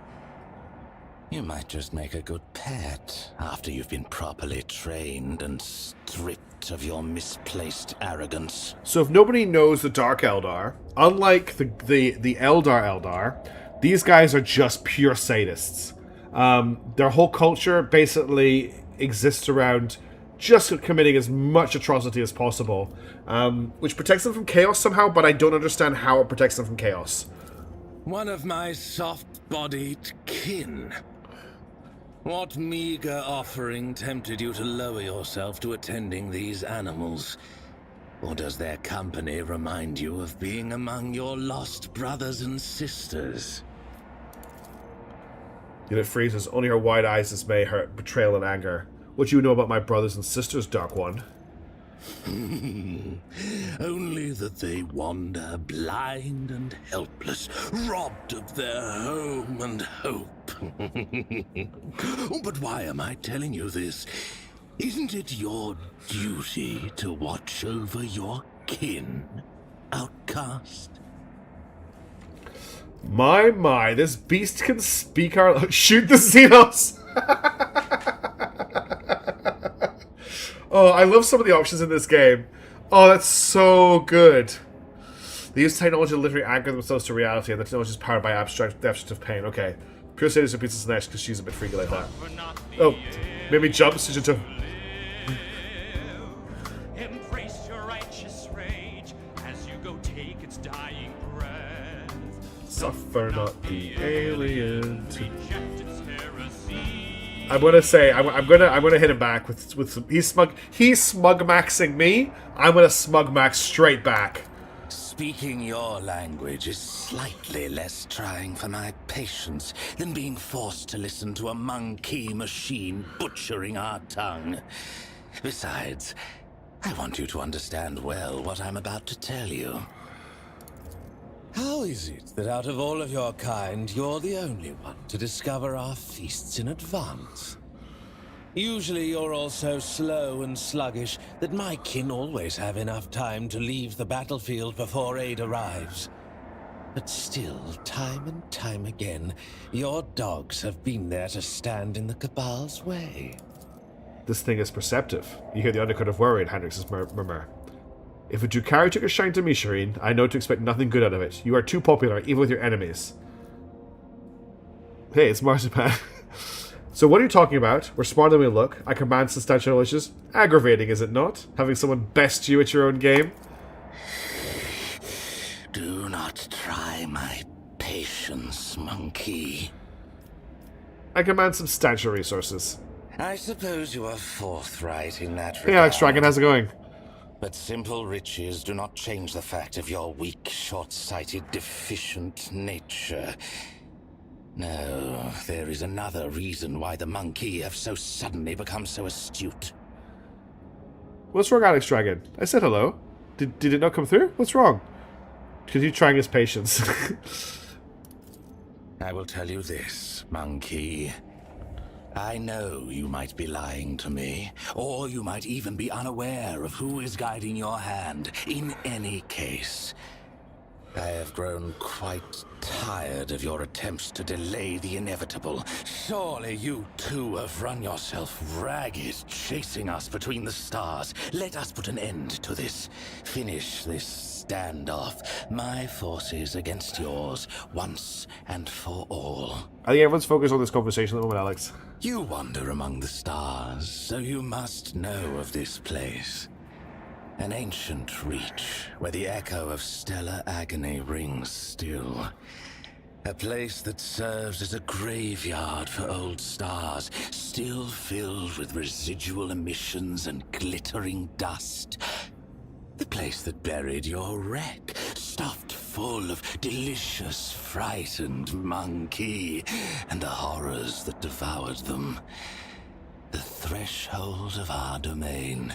Your kind call it the Cinerus Maleficum. That is where our disputes will be settled. The Cabal of the Reaving Tempest will be waiting for you, monkey. Do not come unarmed. Oh, you finished pontificating? I think I dozed off there for a second. Do you mind repeating the whole thing from the start? The mask of composure vanished from the Venus's face, splitting into a floored, vehement tirade. He draws his weapon. You enraged Mars. I got an achievement for that. It doesn't pop up on the main screen, but it pops up on my thing. He shot me 3 times, and then he ran away like a bit. Xena scum! You don't belong in this galaxy! Okay, I'm not sure if I was supposed to fight them, but now we're fighting them. I guess I put my money where my mouth is, didn't I? What the hell is that? What is a sliff? He missed 3 times. What the hell is this? This is a thing I've never seen before. Also, why do we still have no music? Well, Yogan's going to go first. So I'm going to put him here so he can move straight into cover. Then it's going to be me. So I'm going to put myself somewhere reasonably safe. There's heavy cover here. And then I'm going to put Argenta somewhere nearby so that she can go daka daka daka. Then we get to kill this knife. You don't know about... I don't know about the self. Restarting the game, probably an error. Yeah, I would like some better music, I have to say. Can I save the game here? I'm just going to save the game right now, just reload it. Hopefully that'll fix the... Oh, no, the music tried to come in for a second there. Let me just reload the save.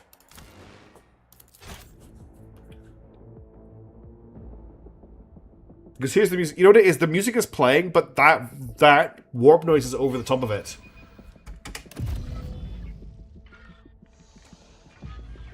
There we go. I might just have the music... I might just turn the game music up a little bit. No, the game music's fine. It's just quiet. But there's music there now. Alright, so I'm going to give an extra turn to Kibble. She's going to go Daka. I'll put chat here. I'll put...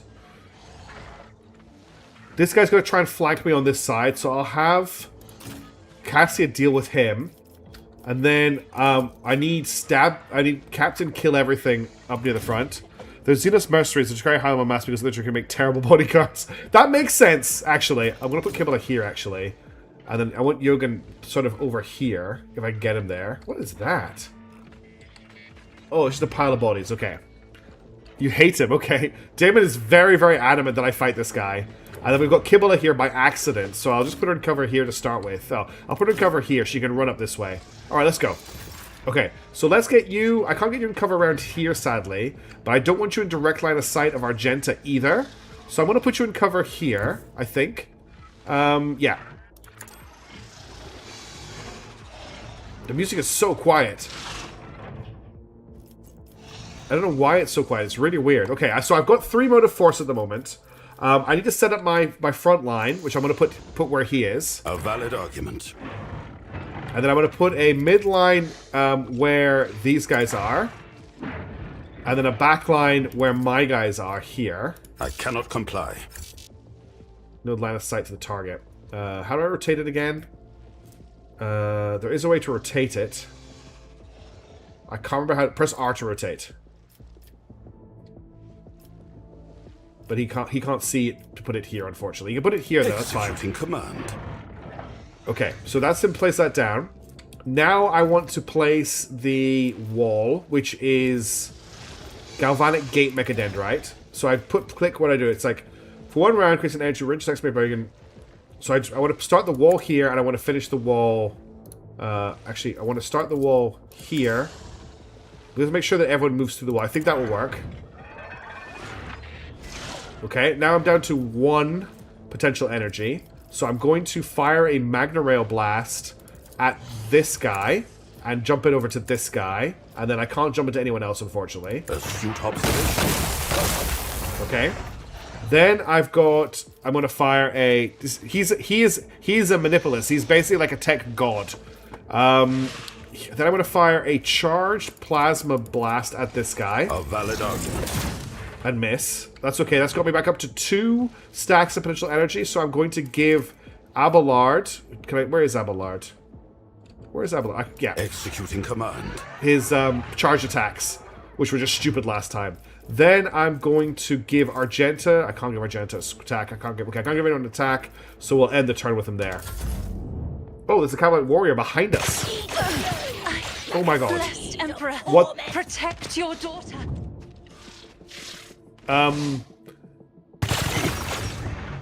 Guys, we're not going to win this fight. Let the true master inflict the pain. Team? Team? Argenta's dead. Okay, we're going to have to go with plan B. Also, Chad is dead, which means I can't buff everybody. We're going to have to get Abelard to carry, exactly. Oh, I can reactivate Chad, actually. But I'm in the middle of buffing Abelard, so we're not going to do that this turn. I'll make it happen. Actually, I can. I do have enough AP for it, so I should just do that. Where is Chad? Who, if not me? There's like 12 enemies. There's 9 enemies. 5 enemies. Oh no, I don't want to do that. Damn it, I'm making mistakes left and right now because I'm a little bit spooked. Okay, I want to move chat to here. It's as good as done. Do you want to know what it feels like to be turned into an armchair? I do not want to know what it feels like to be turned into an armchair. Okay, can you get to... If you get to here... My place is at the 4. And then I'll end your turn. Kibble gets a free turn. We're going to move her up. Okay, she can death from above, but she can't death above to anybody. Then I'm going to... I get a free move too, for some reason. Chat gave me a free move, which makes no sense, but I'll take it. because it lets me get back into cover. And I don't get to give her free... Oh, I'm so stupid. How dare you? Okay, he missed. I bring agony. Losing a Gent on the first turn is pretty bad. Also, these guys have like 200 HP each. The Undying One favors you. Okay, Yogan Accept just died his in one gift. hit. If only. My ears are ringing.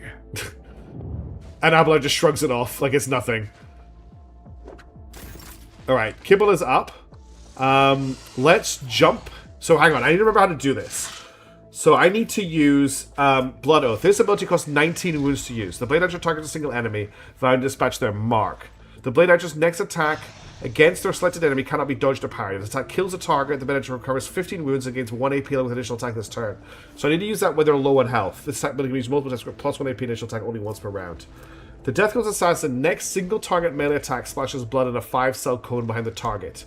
The Death Cone Assassin and allies in the affected area gain Bloodlust. Every enemy in this area, including the target, suffers blood stained.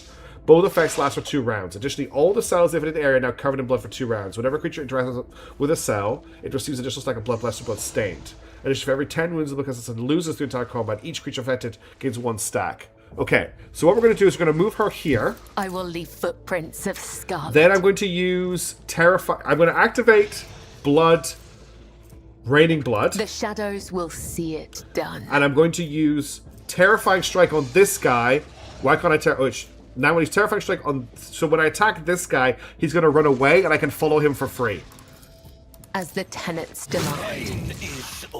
Okay. I thought Terrifying Strike meant I could follow him for free.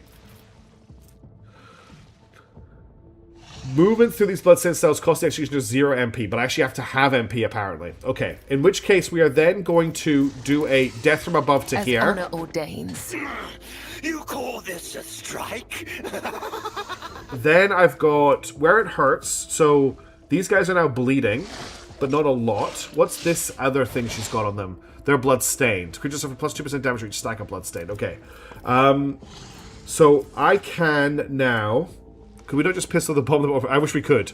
I'm trying to take this very carefully because of how dangerous this is in terms of... I think this is where I do a Blade Dance for 2 AP. Yes, we're going to Blade Dance. With 3 melee attacks against random targets, including allies. Each dealing 50% of damage. Blade Dance's melee burst attack does not count towards attack limit per turn. Yes, we're going to Blade Dance. Woe to you! Okay, so that's him bleeding a bit more, I think. Is that correct? He should have now... No, he's got 6 sets of bleed, but that's it. So I've got 1 AP left. So I could do another death from above.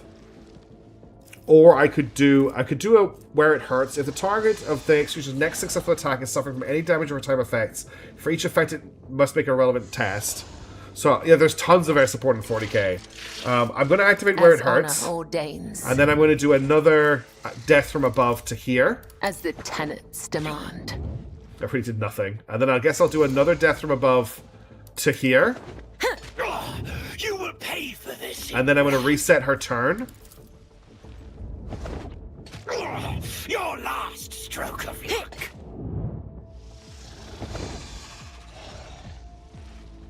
Okay. And then if I wanted to, I could Death Waltz, but she's too far away to Death Waltz. So I will end her turn there. She did a little bit of damage. Okay, Cassie is up next. Cassie needs to do some work here. I need to switch her to her pistol to see if she's actually got line of sight. She does. Cool. So I'm going to bring her to here. Be careful not to cross my gaze. And then I'm going to Glimpse of Fate Kibble to give her this is the dodge bonus, isn't it? Yes. Next dodge chance gets plus 45. Okay. Then I'm going to do a Melt Brains at long range. If I may. You call this a strike? I thought that would go through both of them, but it didn't. But I can get both of these by opening my eye, so I will do that. Isn't this a job for... Okay, that's 2 of them dead. And I'm going to make you my servant. I am a navigator, not a servitor. Okay, and then I've just got press the advantage. Their next attack. Okay, that's her turn. Now it's Abelard's turn. We've got the Incubus here, or the Blade Master. The Incubus has far more health. So I'm going to charge the Incubus. Victory is imminent. Okay, last time he did that, it did 200 damage. This time it did 33. We're going to hit him with our axe again. For 37. Then I'm going to activate Wildfire to get another attack. And we're going to hit him again. And he's going to parry that one. Then I'm going to activate Endure. At your beck and call. I'm going to activate... It will be done. Brace for Impact. And I'm going to attempt to knock this guy over. Did not work. Okay, that's Abelard's turn over. Abelard did not carry. Okay, good, I dodged that. Okay, he somehow did far more damage to his own team. This Sybarite is doing buffs and stuff from the back line. A mere pain won't stop me. Okay, I'm back up. I'm gonna move... Oh god, there's like these guys here. I'm gonna throw a grenade at these two, I think. I've got a stun, I think. I've got a stun grenade. So I'm gonna stun these two. Yes, this is my first playthrough, Dusty. We're playing on back from 1 hardest difficulty. And this is honestly the first time in a long time a combat encounter has actually challenged me. Okay. Can I move chat up to like here? Because if I can do some stuff. I'll see to it, personally. Did I actually stun these guys? Yes, I stunned both of them. Good. Alright, I've got 2 AP left. So I'm going to give Abelard... Oh, is Abelard not in range? I can give Kibble a free attack. But she can't do anything. She doesn't have charge. So I give her a free move. I can give her a free move Who, if not me? To next to this guy. And then that's her turn. And then Abelard gets a free move, which I'm not going to use. And I'll give her a free attack. It's as good as done. Okay. So she can now attack this guy. So I'm going to activate Raining Blood. Shadows will see it done. And then can I activate Blood Oath? So I'm not going to kill him with a Blood Oath. I can activate Terrifying Strike, which should activate Opportunity. I'm pretty certain I got that ability that means that we'll do Opportunity attacks against this guy if he runs. So I'm going to activate Terrifying Strike. And then I'm going to hit him with my sword. I shall not fall by the web. And yes, I do get an opportunity attack against him. Good. And I knocked him prone. Fantastic. But that's everything she can do right now. I mean, she can activate Pain Resonance.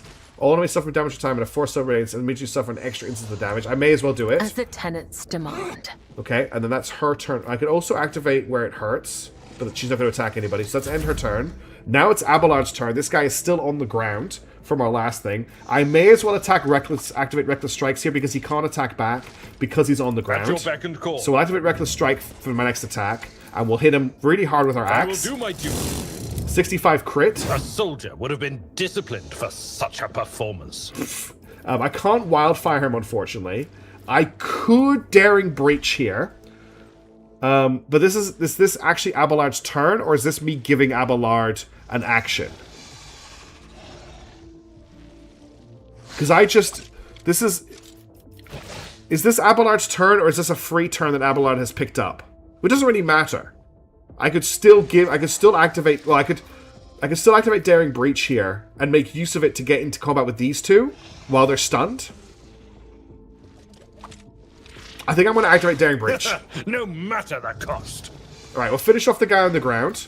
Victory is in I took care of this one. And then we will move to here, where we're in combat with these two. I've seen worse battles than this in my time. And then we're going to start... I've got Sweep and I've got Swing. So that's everyone in front, that's everyone around. So we're going to sweep these two. Wait, is that what that does? One creature attacks and inflicts bleeding on the target. Okay, so he can't hit both of these. Oh, he can. Okay, we're going to hit both of these with one attack. An exemplary 51 crit and a double knockdown. We're going to go again. Indeed. Target well struck. Okay, we're out of attacks now. We'll just brace for At impact. your beck and call. If they get up or try and move, if they try and move away, we get opportunity attacks against them. Okay, now it's back to me, so that was my turn. So we'll end my turn now. Don't shoot Kibble. Or, because yeah. I didn't think Get Off Me would have worked on them while they were prone. I assumed they needed to stand up for that. That was my bad. Okay, I want to move. I want to attack this thing in combat. A dance of blades and shadows. Okay. What have we got? So, I want to activate Raining Blood. As honor ordains. And then I want to hit this guy with an attack. Trust me. Okay, what did 27 damage? He's got 11 stacks of bleed on him now. Then I think I want to activate where it hurts. Will see it done. And I want to blade dance him.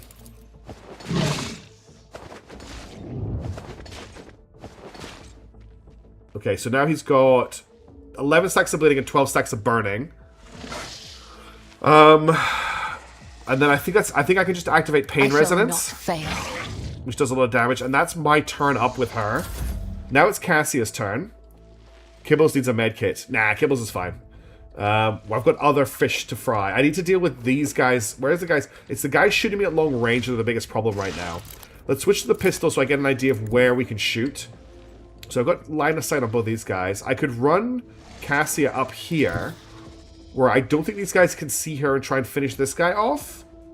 Or I could bring her... She has line of sight. She doesn't have line of sight to, like, this guy here or the Sybarite, which is the problem. This isn't cover, unfortunately. I think we just help... We help take out this thing for this turn. Or I finish off the guys on the ground for Abelard next turn. Let's give... We can't give Kibble an extra turn right now, but we may be able to give Abelard an extra turn. If we get in range of him.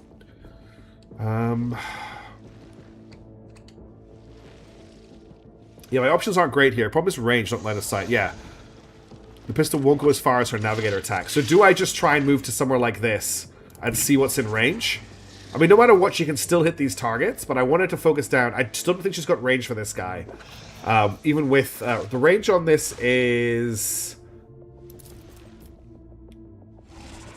It just says to an enemy. Does she have infinite range with that attack? Battlefields are always drowned in scarlet. Okay, first of all, can we give Abelard an extra turn? We can't. No, we can't attack him with this. We can't attack him with this. We can't attack her with this. So I'm gonna hit the Slith so it can't get out of combat. 16 cells. I couldn't see that. Oh, thank you, Windplank. Thank you. Get the staff out. Okay. Let's start with Held in My Gaze. Me? If you insist, Lord Captain. And then I would like to hit these two, but unfortunately the way they're set out is I can't hit both of them. So I'm just going to Held in My Gaze this guy. I'm not accustomed to being ordered around. Okay. I'm going to give Abelard a dodge bonus. If you insist, Lord Captain.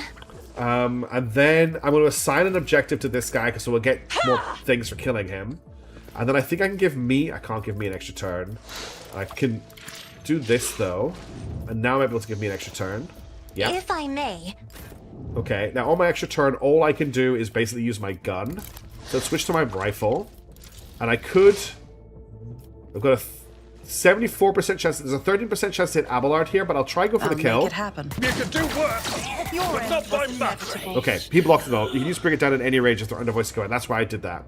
The problem is they're all using it. Okay, so this guy's down. It's just this guy left, and we completed the objective. So her turn is now over. Now it's Abelard's actual turn. Let's kill the Kabalite warrior. One fewer target. Then we're going to activate Reckless Rush. So he can move again. And we're going to run all the way up to here. Tried and tested tactics are the best ones. And then he can charge this guy to get into close combat with him. As long as I click on... He can't charge because I use Reckless Rush, I think. Yeah, charge is not available. Because I used... He can't charge because of... It's because I used... Because I used Daring Breach, he can't charge. And I keep forgetting to give him a gun. Now that he has his thing. So all I can do is endure. My duty. And because I've attacked. Okay. And get off me, which doesn't do anything here. So that's all he can do right now.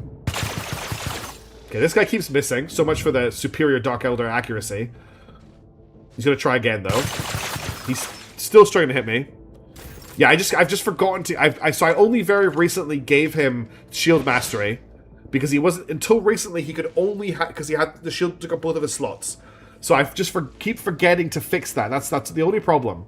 All right, so I can give him an extra action now. No, I can't because he did one last turn. Yes, he does definitely need a gun. Let's give Kibble an extra turn. Or an extra action. Now, here's something really interestingly. This guy is held in my sights, I believe. He is immobilized.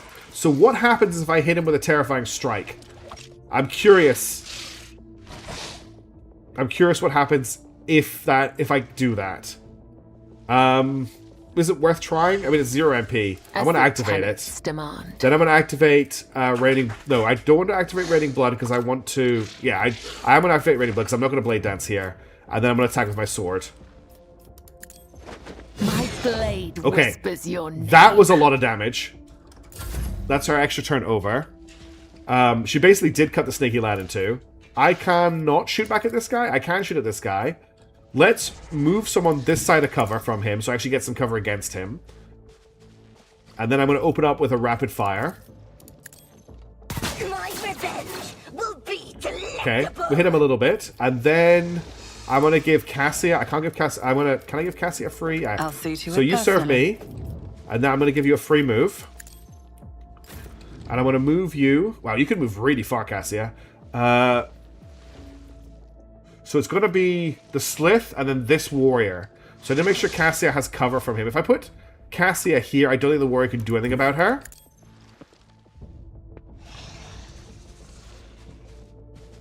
The annoying thing is, the dude who got angry at us has actually fled the battlefield.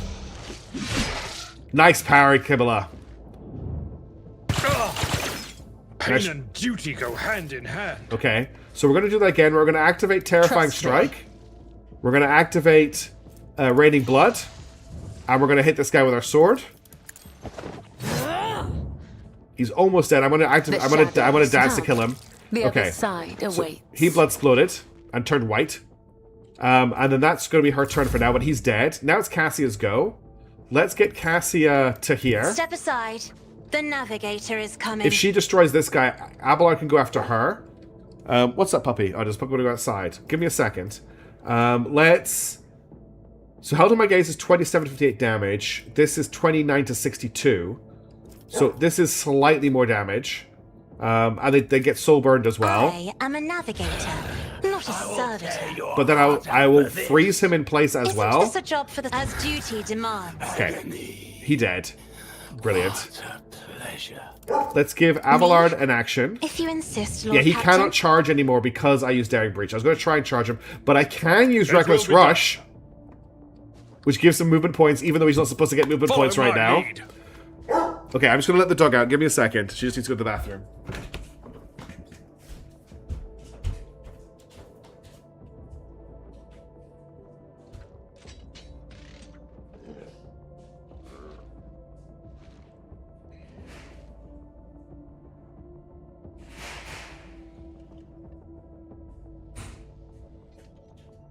Oh, damn it. Close the door.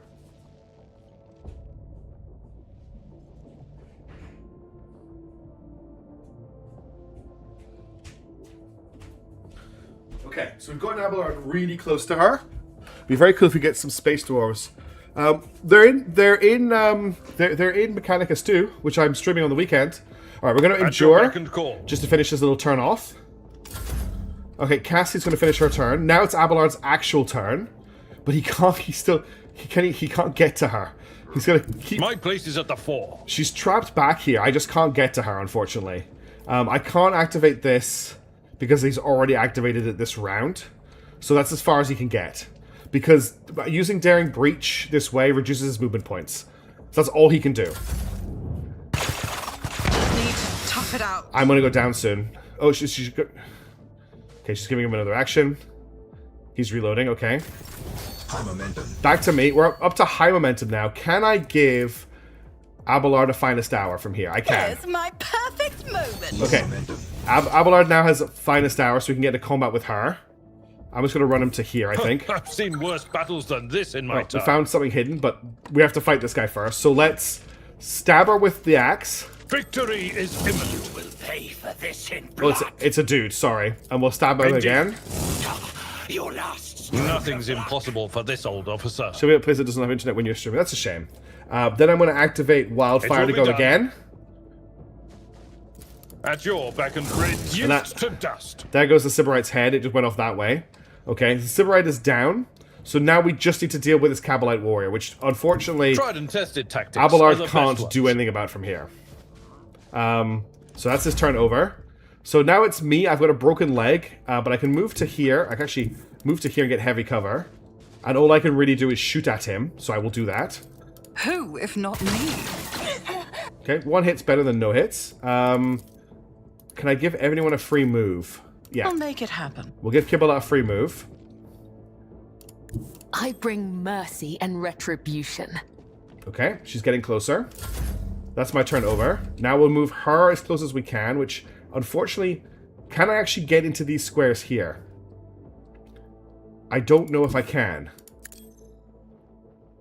I'll try deathing from above. Okay, I can death from above to here, I shall not fail. but it didn't look like I could actually walk there if I wanted to. Cassia... I need Cassia to get line of sight on him. Do you think I can see him from here? He should be close enough that I can check with a pistol. I can't see him from here, apparently. I can't see him from here.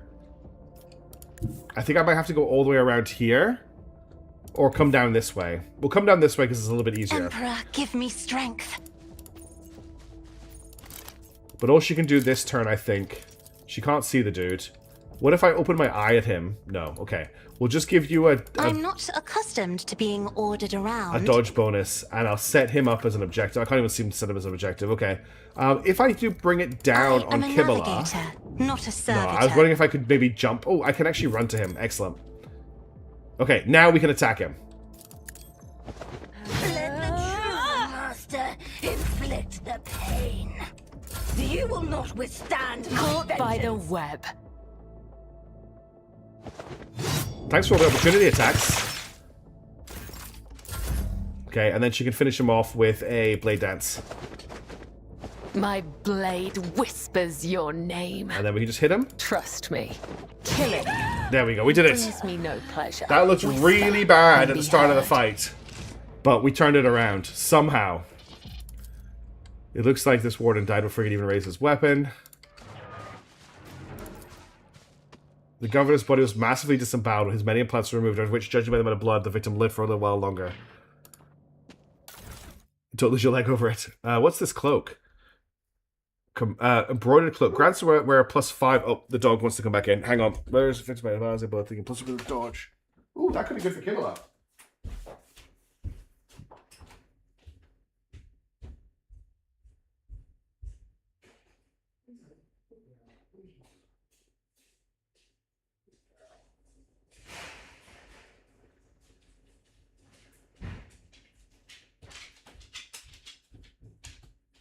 Alright.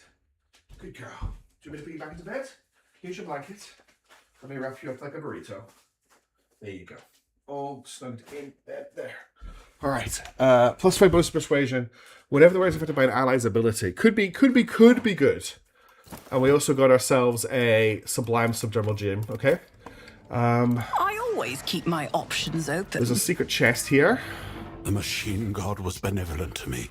When the wearer kills an enemy with a finish the job ability, what's finish the job? The wearer gets +20% bonus to damage from 1 round. Which is going to orchestrate fire. Okay, it's an ability for an officer. One of the officer archetypes. There was a hidden goods back here. Yes. This is what I wanted to check out. Armor of the Undaunted. All the wearer's attacking abilities cost +1 AP, but they gain 20% critical hit chance. I don't actually like that. And there's also a bolt pistol that does a ton of damage that always scores critical hits. Okay, we'll grab both of those. There's also an athletics check here. Always keep your Is eye that just on to get the me back prize. out? Yeah, that just takes me right back to the start. All right, well, we'll let the game loot the area when we leave. So let's just jump down. Compared to naval service, Give it to Cassie. that She can was have a dodge barely buff already. challenge. Cape will make it better. No, it's the recipient. The recipient gets the buff. So it's not. It's maybe I misread it before I say that. Whenever the wearer is affected by an ally's ability, so you need to be someone who's receiving the buff.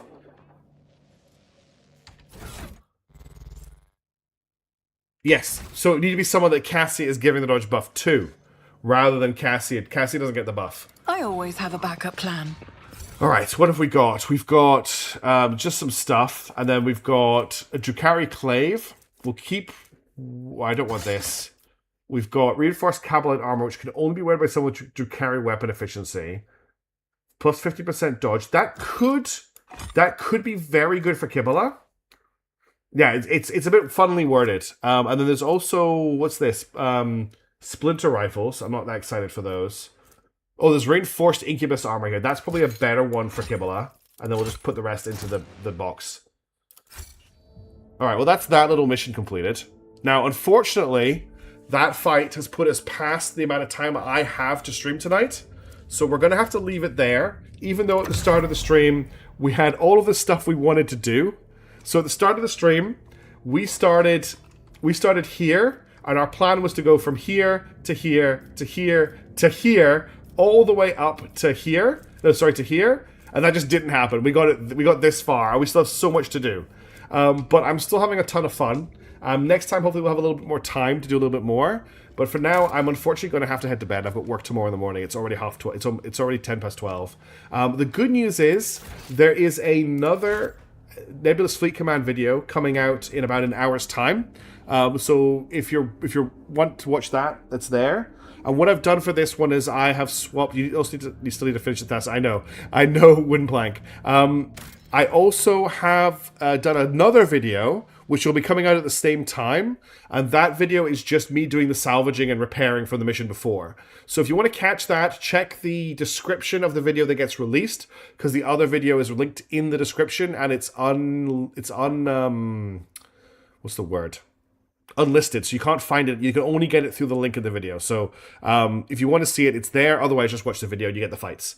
Anyway, I'm already feeling sleep really hitting me quite hard. It's like whenever I acknowledge it, I get tired. So I'm going to head to bed now. Thanks you so much, everybody, for watching. If you are watching on YouTube and you're enjoying the content, please consider subscribing. We're so close to 20,000 subscribers, and I've got a ton of stuff planned for 20,000 subs, which I hope you enjoy. And until then, or until the next stream, have a wonderful day. I'll catch you in the next one. Ciao for now. Bye.